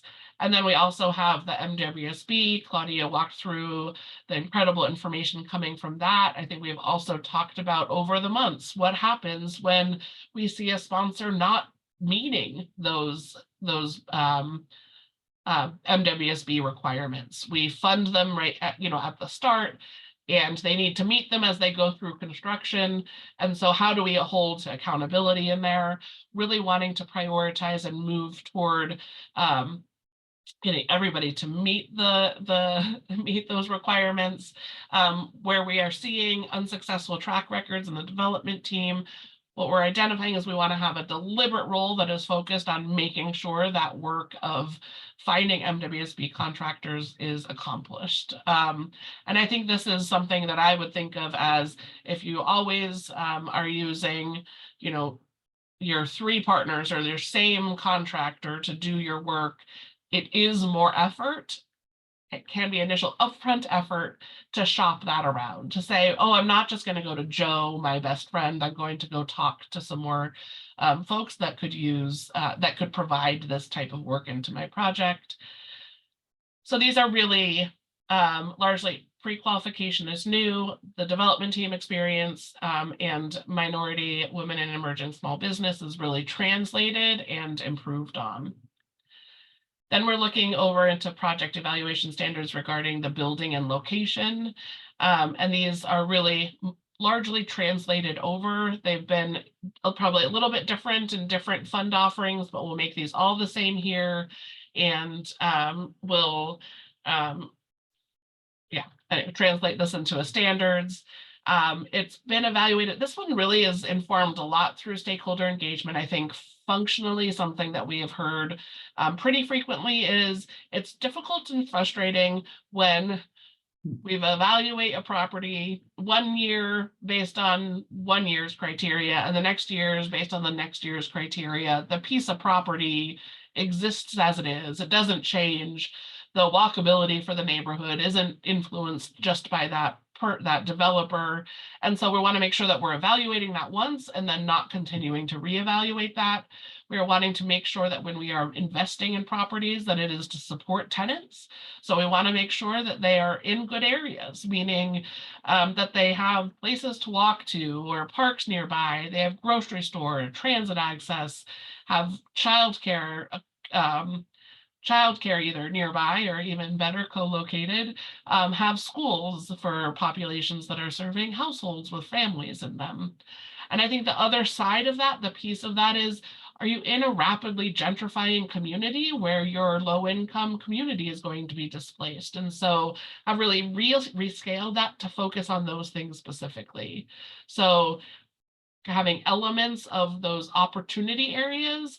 And the place to offset that is if you are at imminent risk of displacement and you have this anti-displacement are showing up in the displacement index, which is a large body of work, which we could probably take a whole meeting on as well. But so looking at that from the building location standards, and then a large set of thresholds, which again are really traditional in all of our funding processes that are being translated and carried forward into this effort. So from, local permitting, site control, meaning do they have access? Can they actually access this property? Either do they own it or have a purchase and sale agreement to be able to do so? Local zoning, architectural standards, environmental review, and infrastructure readiness is, of course, those are all, I think I meant to highlight the last one all in green, but really it's around infrastructure.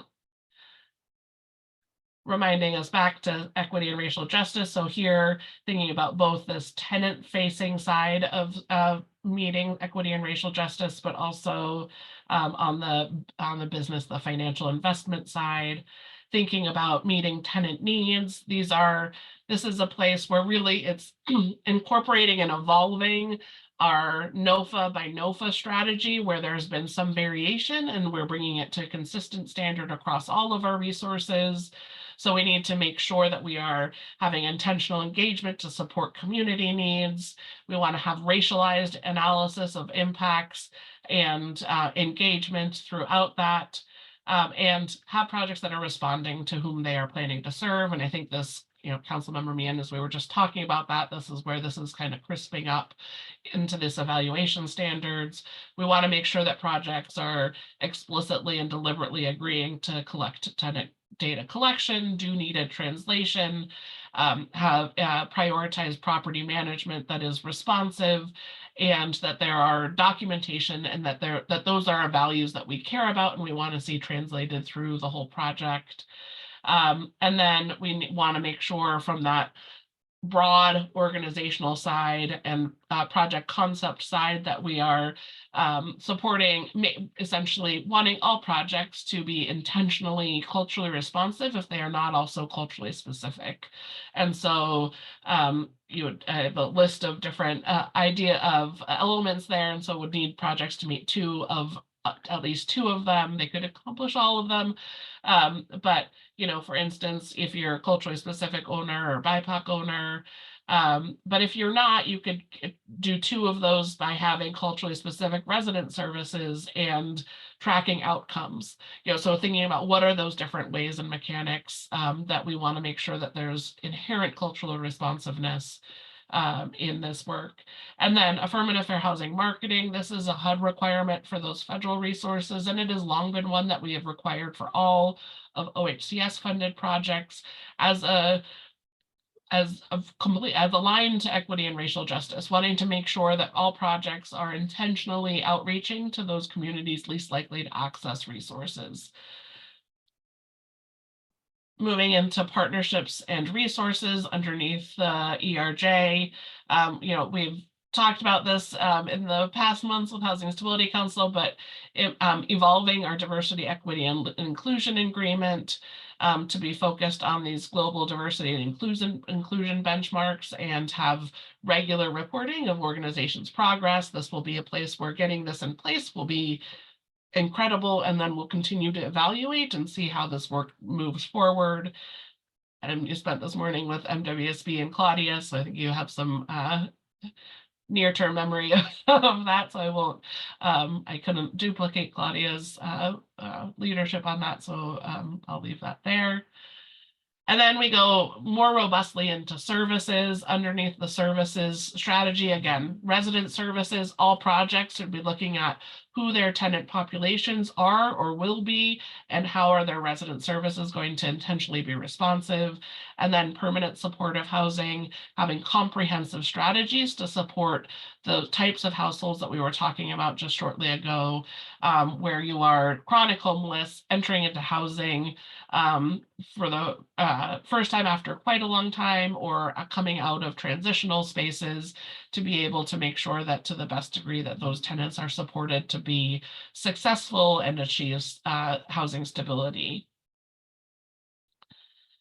And then it is the backbone of the finances are the backbone. I think, as we were talking about Councilmember Rodriguez, making sure that we have the resources that are needed to support tenants, but also to support project operations broadly, given the real costs that we see. So, and I think we'll tie back into cost controls that we were talking about. How do we make sure that we have good confidence that the diligence has been done to make sure that we're really prioritizing every dollar as well as possible, to make sure that we're getting the most units as possible, but also doing so in a responsible way.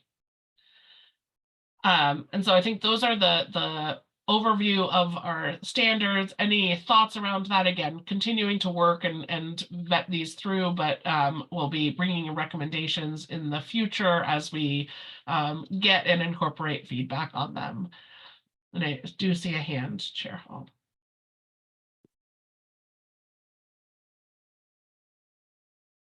Okay, Councilmember DeFontorum. Thank you, Chair Hall. Thank you, Natasha. So this was a lot of information to try and absorb. Could we possibly get a copy of this? I do have some real specific feedback on the site selection criteria and how that's going to be weighted or scored as a rural provider. When I was looking at the list on the slide, I don't know that we would meet any of those criteria, and it feels to me very prescriptive. And we develop in a way that is specific to our community, and it may not make sense for other communities. And in rural communities, the land we have is the land we have. We don't really have community parks necessarily. I think Siletz has like one grocery store. So I think that our circumstances are different in rural environments than they're going to be in urban environments. So I would like the opportunity to review this in its entirety and provide some detailed feedback, if that's okay. Absolutely. Yeah, I really appreciate that, Councilmember DeFontorum. I think realizing as you're speaking, one of the other things that would be wonderful to understand from council is what are the things that will be helpful for you to build understanding or give us input in the right way. And I think that is, we can absolutely share details around that so that we can share the information you need to be able to give us the direction you need to be able to give us. I do know that we have different standards for rural versus urban communities. And so there is a nuance that is incorporated into that, but it'll be important for us to be able to share that with you. I think, thank you for that. Okay, Councilmember Meehan. Thank you, Natasha. I appreciate the services, residential services, and that being a bullet point for sure. And also really appreciate you bringing up gentrification and how some of these developments end up just gentrifying the space more and, you know, creating chaos for people who live there. One of the other things I like to be mindful of is the retaliation fear.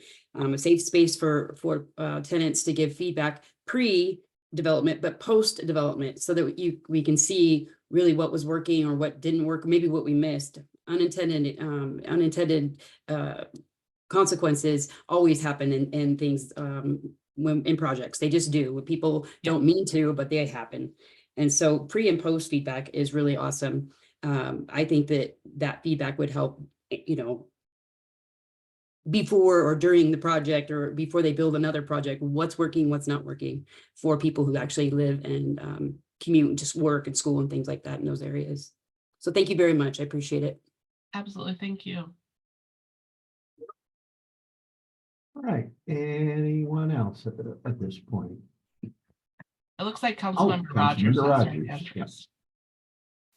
Yes, thank you, Chair Hall and Natasha and your team for putting all this together. I know this has been a huge lift trying to go from competitive to just standardizing.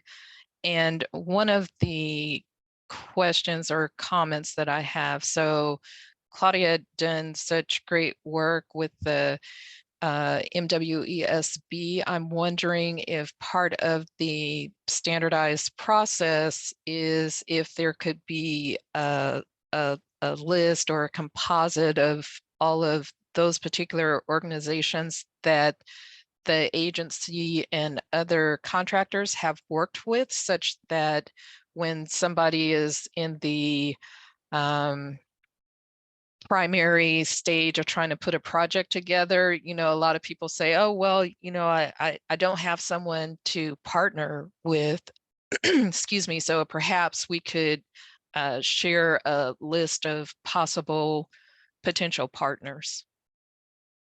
Absolutely. Thank you very much for that, Councilmember Rogers. And I think this is a emerging area where we're building some good practices. I think Claudia has done a lot of work in that vein. We have also just, I think, anyway, or either just have or will be sharing a list. We've asked developers to register. That's been a project that we've been working on with our public affairs group to register, so we can have a list of those that want to do development across the state on our website. So we have that now. I think thinking about that also from the MWSB hat will be important. We're also you know, talking about we'll be implementing this pre-qualification process. So we'll also be able to have who has been pre-qualified to be able to do development work or apply for development resources for us. So really trying to provide more access to information and to be able to support communities doing this work. But I think as well as you're talking about being able to do expand the impact of that into MWSB spaces. And I think Claudia has a lot of peer learning opportunities also queued up to be able to step into that space as well for those that are trying to understand who's doing it well and what can we learn from them to be able to set up that network of learning. And Roberta, I saw you pop on it, so I'm gonna imagine that you have some thoughts to add into that conversation around MWSB.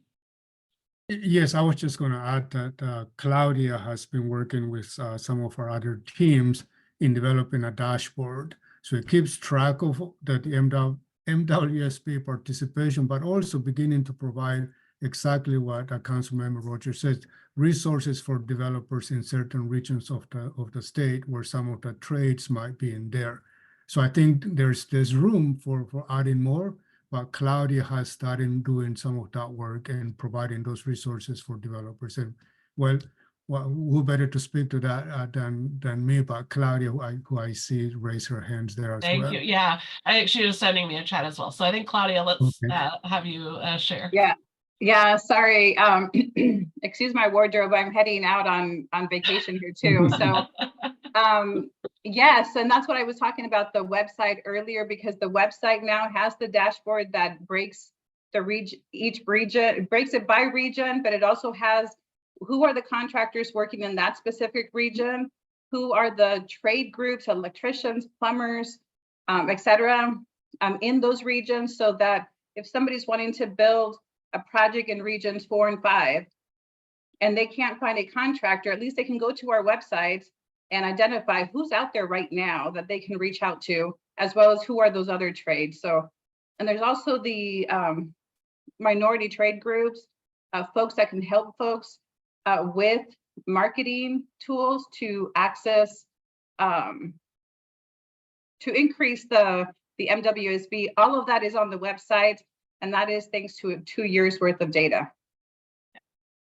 Great, thank you for that. I think in addition, what I'm proposing is that a particular contractor or someone applying for an application actually use the site or part of the standardization when they are applying. You know, maybe they have to say why they didn't select someone, but it should be, I'm thinking it should be part of the process. Great, thank you so much, Councilmember Rogers. We'll follow up on that. Okay. Claudia has her hand up. I think she's already spoken. Oh, okay. She's good. Yeah. Sorry. No problem. Anybody else at this point? Okay, if assuming not, I'll just close out here. I think we have, you know, thinking about what are our next steps. We're, you know, this is, I think one of you referenced, this is a big effort. It is a big transition, and it is a big effort, both externally and internally. And so we're working to get all of these pieces together and moving.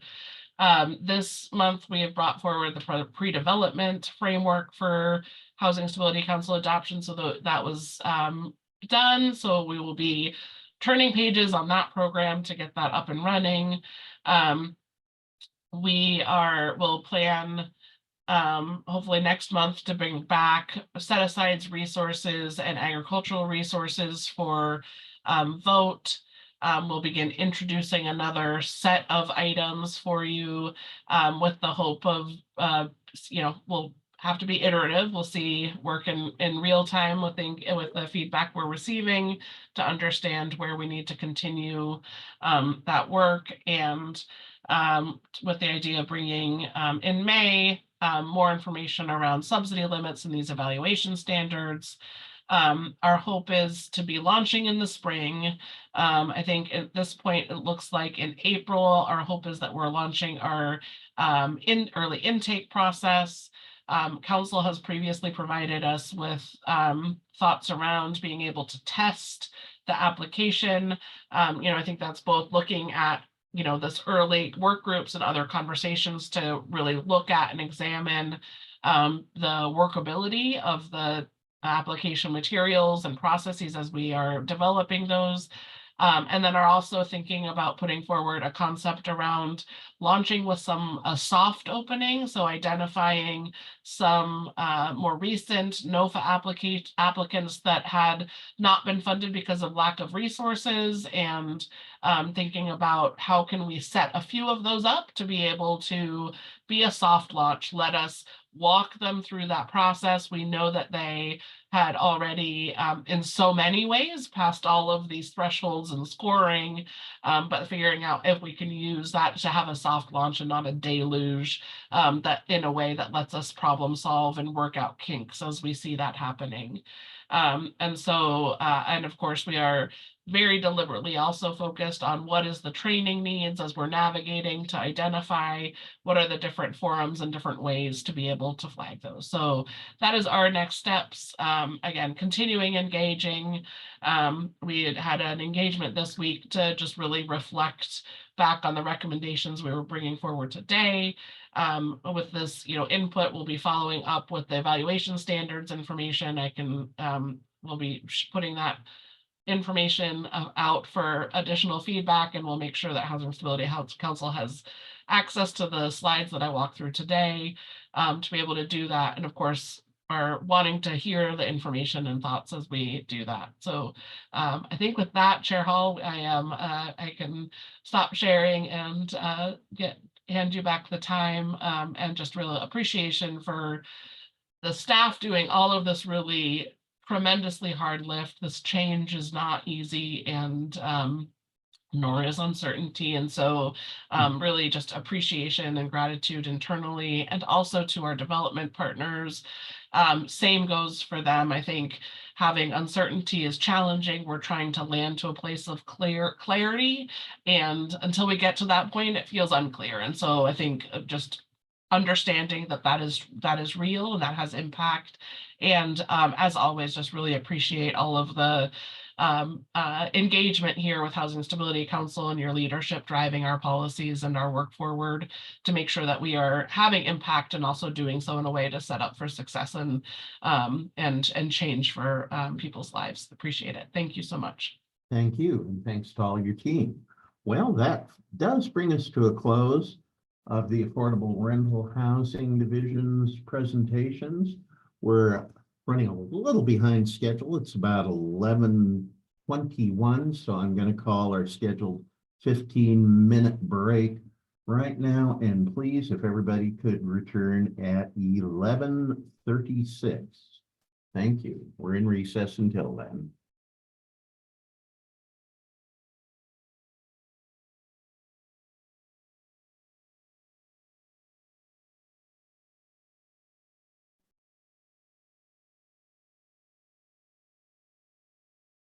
Well, good afternoon, everybody, and welcome back to the second and final segment of our Housing Stability Council meeting for today, March 1st, 2024. And we've got the Homeownership Division team teed up with some decision and briefing items. Are you ready to go, folks? Yes, thank you, Chair Hall. Director Bell and council members. My name is Ryan Vandenbrink. I'm the Assistant Director of Homeowner Assistance Programs for the division, and I'm filling in for Director Giscombe today to make our introductions. Before we get started, Shaloa, is there public comment to review? Thank you, Ryan. Yes, at this time, we would like to open the floor for our new public hearing testimony portion of the agenda. We currently have no one who has signed up to give public testimony regarding the Veterans Hope allocation. If you would like to speak to this decision item, please use the *9 raise hand function to be called upon. We will be allotted 5 minutes for this public testimony portion. And now we're ready for our presentation. Okay. Alicia Howell will be presenting a decision recommendation for the Veterans Hope allocation. Good morning. I'm Alicia Howell, Program Analyst for the Homeownership Programs. Good morning, Chair Hall, Director Bell, and other council members. I'm here about our veteran allocations for our Hope Fund. Oh, I'm sorry, I didn't share my screen, did I? Let me do that. There we go. Sorry about that. Thank you. So I just wanted to share with you what we're seeing with our down payment assistance and our veteran funding. Recently, well, I guess a year ago, we offered down payment assistance funding for our veteran home buyers, and we offered about $5 million to our nonprofit organizations to put out the down payment awards. And we received only applications for 1.9 million. As of our most recent report, we show that only 3 veterans received funding in that first 7 months of funding for our down payment program, which based on the amount of funding that went out to all of our organizations of 117 home buyers and only 3 veterans, this was a little concerning to us. And just kind of a little comparison, we did a veteran funding for health and safety program. I'm sorry, I'm showing you a different section. So in the previous down payment program, we awarded 1.5 million veteran funding, and we had 413 total home buyers, and only 53 veterans received funding from the previous down payment program. So this is just, I wanted to show a little comparison of what we're seeing with our down payment money and how the veteran money is not being used as much as we are seeing in the general HOPE funding. So we received applications for 1.5 million in the previous program and only dispersed $729,000. So this was a little concerning to us based on our previous program for health and safety repairs. We offered 1.2 million funding back in 2017, and we ended up using all of that funding with serving 93 veterans for health and safety repairs. So currently we have $3 million allocated to our health and safety program that we are hoping to get out to the public for health and safety repairs. And the reason we are bringing this to your attention is because back in 2018, we reorganized our allocations for the HOPE funding, which is the document recording fees, and want to make some changes to the allocations.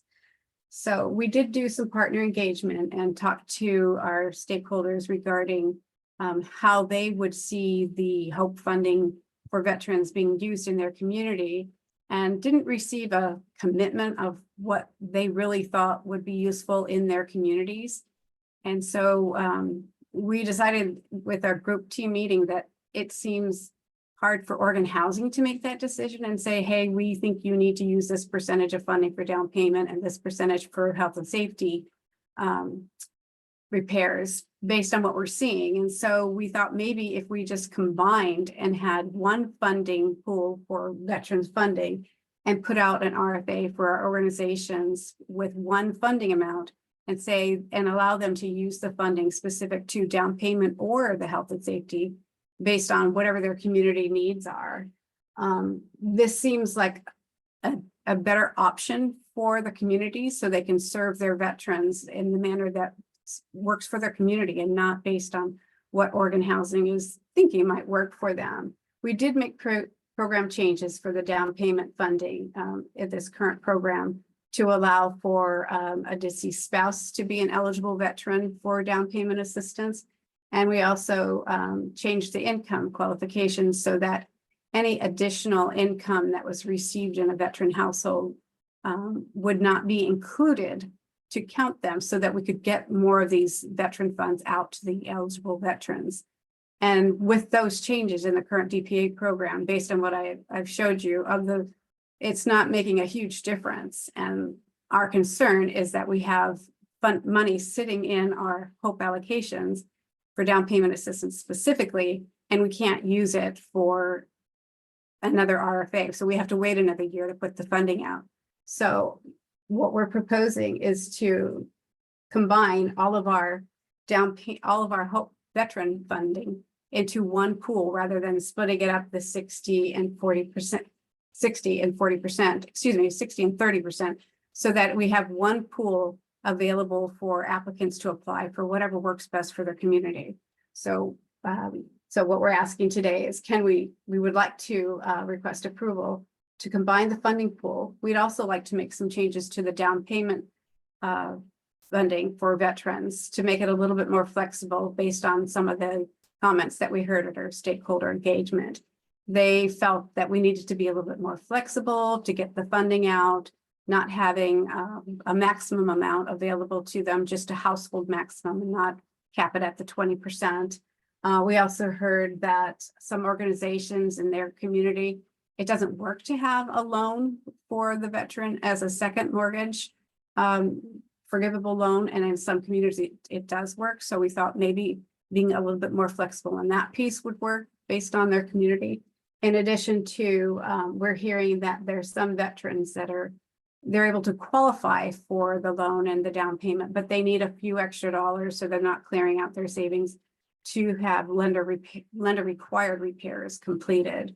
So, and this is something we have talked about previously, is about having funding for repairs for our down payment program.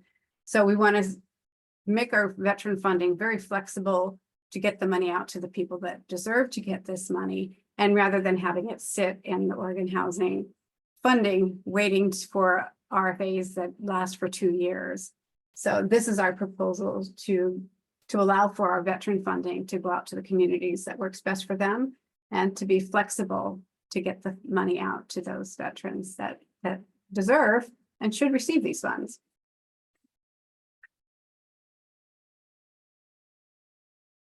And we're requesting approval from council for our changes in our program framework.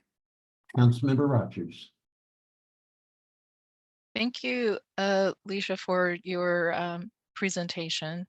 So the numbers are also concerning to me, especially in news reports about veterans and housing being an issue. So I'm wondering if or not our partners, if what their marketing campaign is, because to me, knowledge is power. And if people don't have information that something is available, then of course they're not going to apply or think it's not applicable.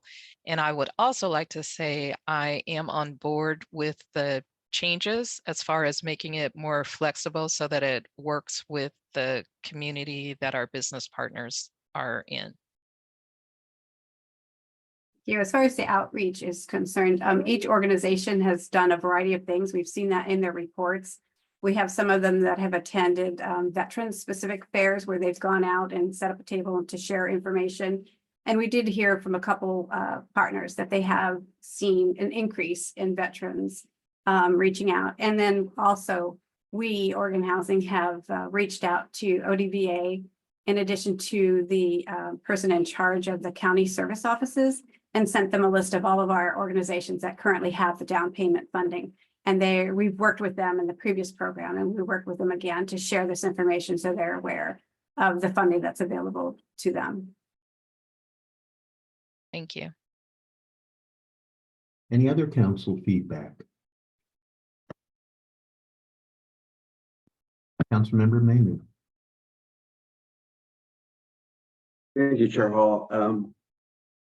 It is very interesting and how concerning can be those resources not being able to be out on the street when we know that there's a need. And I'm definitely in agreement with the proposed changes. I think that whatever we need to do to get those resources out,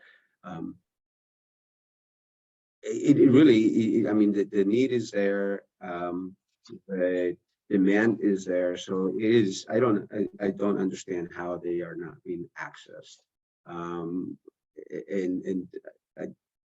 I'm sure that the organizations are doing what they can, but I just don't get it. This resource, such a precious resource, the more we wait or we are unsuccessful getting those resources out, we know that housing gets more expensive, and then resources are used and help less people the longer we wait. So hopefully the proposed changes lead to a better outcome. Thank you. Councilmember Rogers.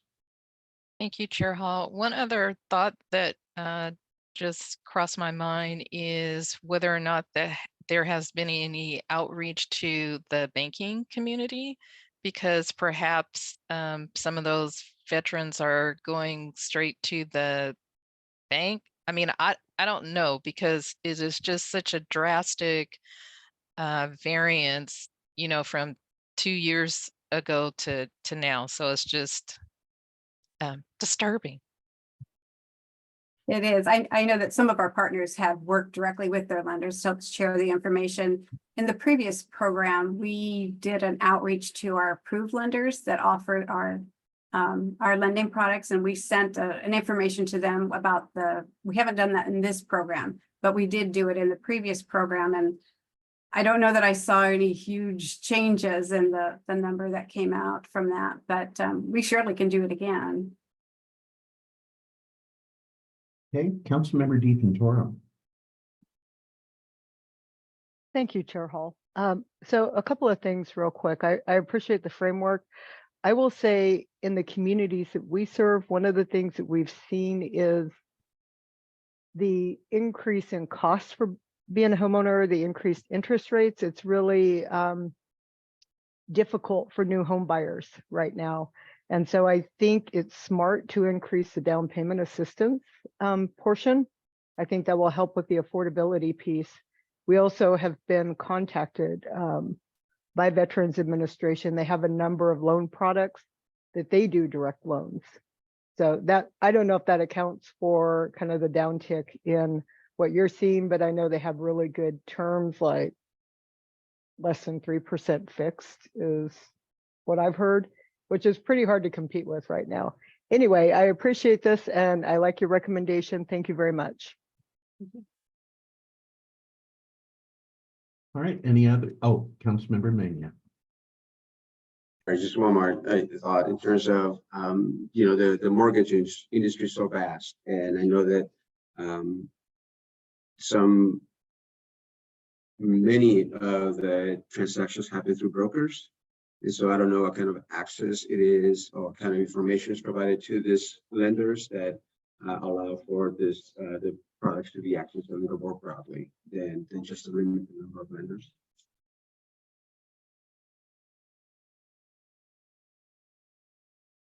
Okay, Councilmember Rogers. Thank you, Chair Hall. So one other brainstorming idea that crossed my mind is perhaps there could be some outreach done to the veterans who participated in the program before so that they could help spread the news about the program and let others know that it's still available.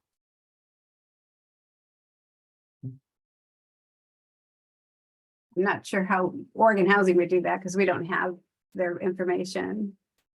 So Chair Hall, if I may, I think there is some Certainly. correlating feedback that I want to make sure we don't lose here as we're pursuing the vote here today. I am hearing, I think not expressly, but I think a correlating thing from council members here to do, which is for us to take back and do some due diligence to try to understand the why, not just the what behind this within the means that we can. So I think, Alicia, we can take this back, but I do think that there is something to bring back here just so that in addition to sort of pointing out an issue, we sort of want to be able to understand the reasoning and the why behind that. So I think we can take that back and make that commitment, council members. Thank you.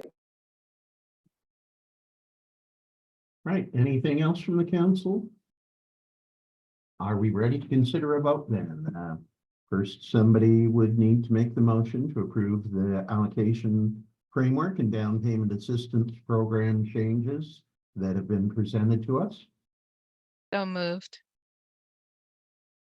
Anybody with a second? Please? Second. Thank you. And can we have a roll call now, please? Thank you, Chair Hall. Councilmember DeFontorum, Yes. Chair Hall, Yes. Councilmember Minna, Yes. Councilmember Rogers, Yes.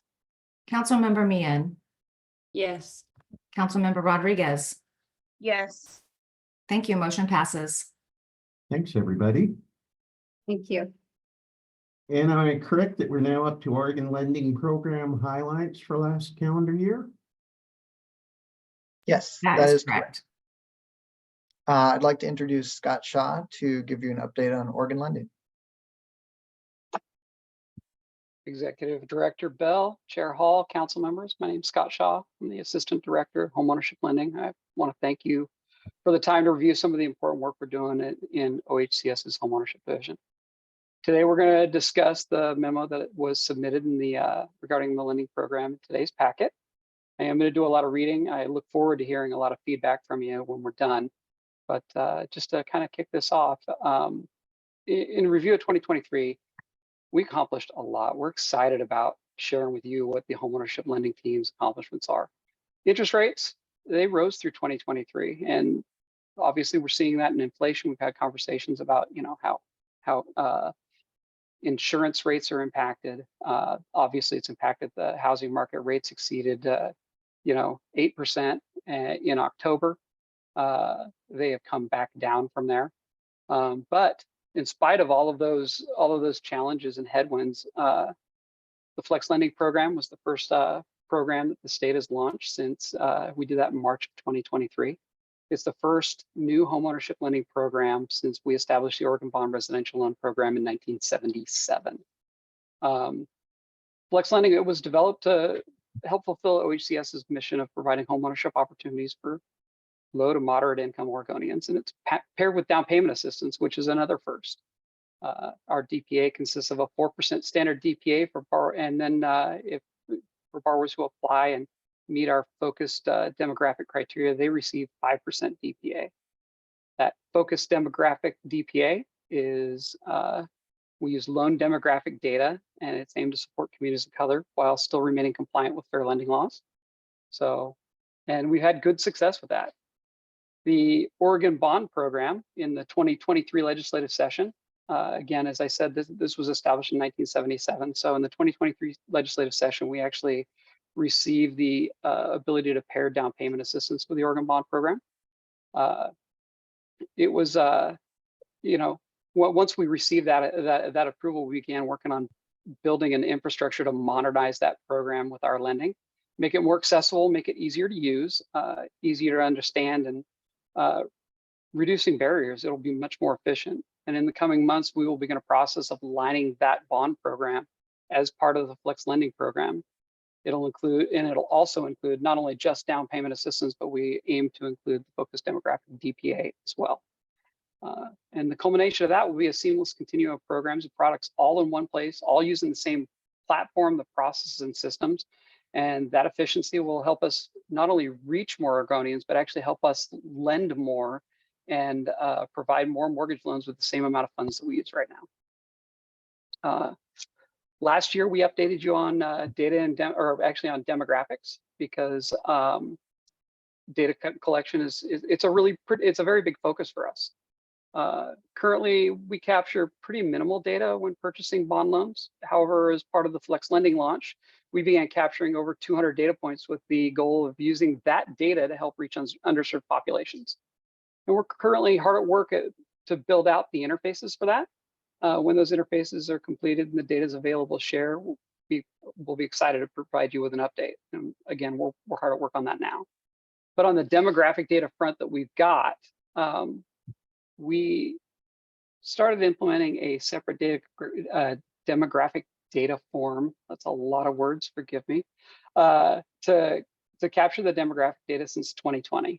One of the things that we've done, so to give background on that for the people that are unfamiliar, when you fill out a mortgage loan application, demographic data is requested and borrowers can opt out of that. And we got a lot of people opting out of that. So we asked that a demographic data form be included for borrowers to complete. And we found that we were capturing more people were filling that out instead of opting out. So what we've done is we've been doing that since 2020, and in 2023 we actually began to require that form, as part of the closing package that comes back before we purchase the loan, that be included.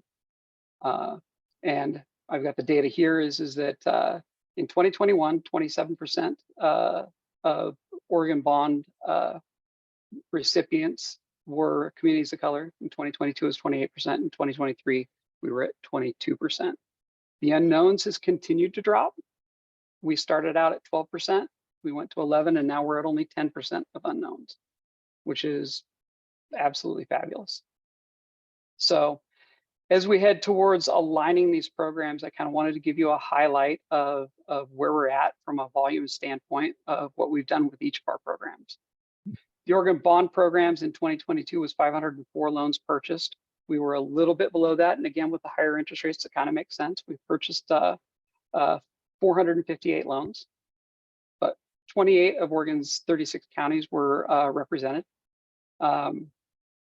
And then flex lending has been well received as well. I actually have a typo in here. It says that it's 28 counties. It's actually, sorry, 28 approved lenders. And we've provided down payment assistance of $946,568. We're excited because new lenders continue to apply, and the team's providing training with new loan officers twice a month just to keep up with that demand. And we look forward to expanding that reach to assist more Oregonians in realizing the dream of home ownership.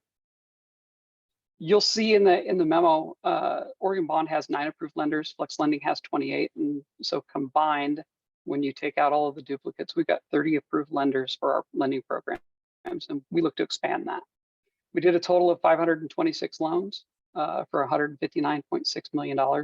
We provided, again, $946,568 for the DPA, and our average loan amount was $303,000. I think that's a good recap on where we were as far as lending goes. Going forward, I think one of the things that we need to do is recognize the people that actually help make this happen, right? Because integral to our mission is providing homeownership opportunities for low to moderate Oregonians, and that's our lender partners. We want to elevate them, especially the ones that stand out, thank them for their continued support and partnership. Our top lender in 2023 for homeownership and a huge advocate for us is Guild Mortgage. They delivered more than 50% of OHCS's loan volume. They were the top lender for Oregon Bond. They were the top lender for the Flex Lending program. Our top lenders or top loan officers in 2023 for the bond program, 3 of the 4 are out of Guild. Cherie Smith did 26, Vince Kingston did 25, and Trevor Nissen did 21. Lisa McCluskey out of Loan Depot did 24. That's the Oregon Bond program. I picked the top 2, and again, the Flex Lending program is we're getting it off the ground. It didn't do as much volume, so I picked the top 2. That was Julie Farrell and Van Mellick out of Directors Mortgage, doing 5 and 4 loans, and we're very thankful for that. They were actually, Directors Mortgage was actually the first lender to become approved with a Flex Lending program. And to wrap this up with my super fast talking, I want to talk about the next steps and the things that, as you can see, 2023 was a super eventful year. We look to bring more opportunities in 2024, and we're hard at work at them right now. I want to work on opportunities outside the agency, and we've been doing that. We've been meeting with affinity real estate groups. We've presented to the Fair Housing Council under the Oregon Realtors, and we're going to continue to our outreach and basically to create the visibility for the homeownership division. We want to gather best practices from our other HFAs. We want to use opportunities to convene amongst all real estate professionals. We want to listen. We want to learn. We want to elevate this work. Within our agency, there's opportunities to create efficiencies and align with other divisions to deepen our impact. And we're hearing them all over, especially with the affordable rental housing, weatherization, et cetera. But in addition to capitalizing on those opportunities, we've got a couple of large tasks ahead. One of them is to align Flex Lending and Oregon Bond to bring DPA across a seamless set of programs and products. And again, you do that efficiently, bring more lenders out there, let more lenders offer the programs, and also to be so efficient with the funds that we can actually help more people realize the dream of home ownership with the same amount of funds. And the second thing is we want to collaborate with our research department to utilize the greater than 200 data points that we're gathering to enhance our focused demographic DPA to better assist the underserved. And that really does conclude my briefing. And if you have questions, I will be happy to answer them.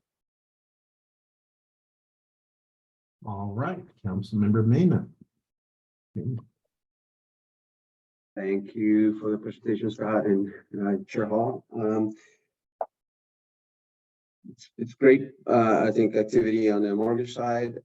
One thing that is very concerning to me is how the numbers for communities of color has dropped year after year over the last few years. I don't understand why, if we're putting an emphasis on that. And I understand, and I would like to also see a breakdown of those communities. Right now, you have it as a general 1%, and what that breakdown of the ethnicity is on that. And I would put it on the lending partners, who are the ones that use the program, have provided information to their clients as to how they're marketing the program and how are they reaching out to communities that we want to serve to ensure that they benefit from the program. But I see that as very challenging. I don't see why it goes down year after year. Literally, we lost 5 percentage points from 2 years ago to this year. That's very concerning.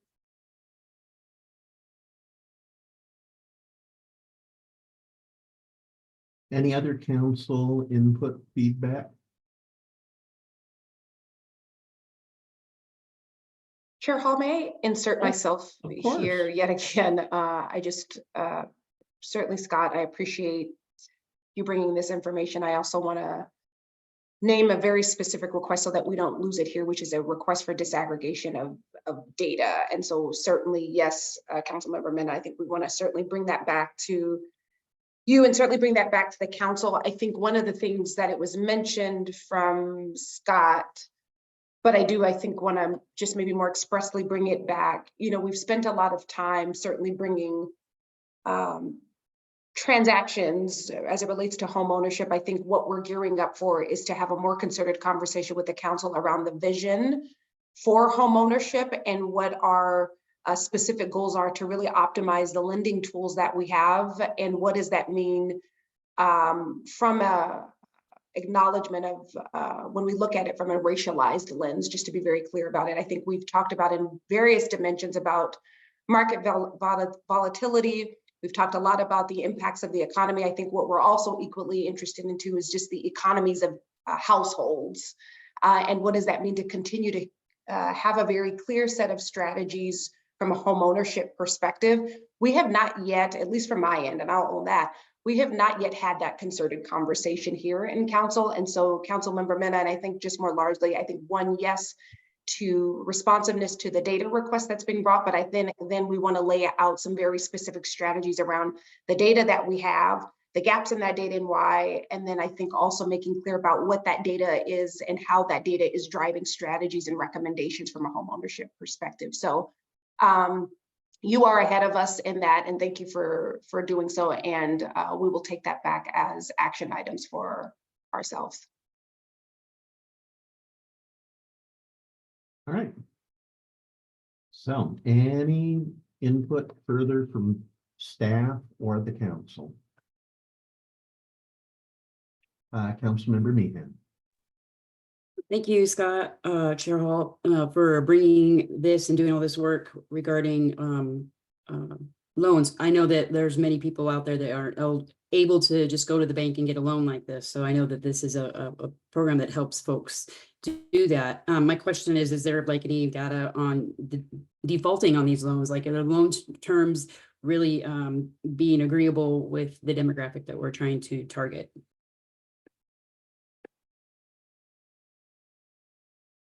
So, Councilmember Meacham, thank you very much for the question. There is some data, and it is not super easy to get to. I don't know, honestly, how public that should or can be. So, and I'm not trying to sidestep the question. Please understand. We can do some research on that, because quite honestly, one of the things, prior to coming to the agency, I worked in lending for more than 2 decades. And one of the things that I started doing when I started working on the bond program, not only just the revamping it, was finding out what we have, right? So finding out what credit scores we lend at, what debt ratios we lend at, and hopefully it's not offensive to anybody that I'm getting a little bit into the lending weeds here. But I also wanted to know was, what our foreclosures look like, and honestly, what are foreclosures, delinquencies, right? How long did that happen after we made the loan? Did it come from specific lenders? Did it come from specific loan officers? What credit scores for borrowers that didn't have credit scores, or did it have to do with debt ratio, et cetera? So we've done a little bit of research on that, but not comprehensive enough that I think that you want to talk about that right now. But yeah, we can probably go back and use that as a takeaway and figure out what we can, what we can responsibly discuss out in a public forum. And because the performance of the loans, right, and the decisions that we make, it very valid, and I appreciate it. So, and Councilmember Mina, I apologize. I should have said yes. We will go back and look that up, because and a little bit of a, let's be frank, a little bit of a stall, because I'm working on building out a database, and it's kind of complicated. We've got a lot of great data, but you've got to parse it because it comes in one format. You got to put it in another format, and I am very excited to get our data research people together on it. I want to know stuff like how far did you have to move from where you live now, right, to be able to afford a place to buy. This may sound silly to some, but I want to know, do you get child support? Do you pay child support? Do you have a second job? How long have you had a second job? And so these are the things that I find really, really interesting. And how can we correlate that to our underserved communities? The good news is on the Flex Lending program, we've got over 40% of those loans are going rural. So, right. I know the focused demographics loans, and this is Flex Lending because we're using DPA, is over 20% going to the focused demographics. So, which is aimed to hit our community of color. Oregon has less than 20% communities of color.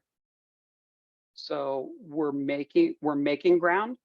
I don't have super big specifics for you until I get that data, but I want you to know we're working on it. We're excited about it. And we're very thankful for your guys' guidance on it. All right. Anything else from the council or from agency staff at this point?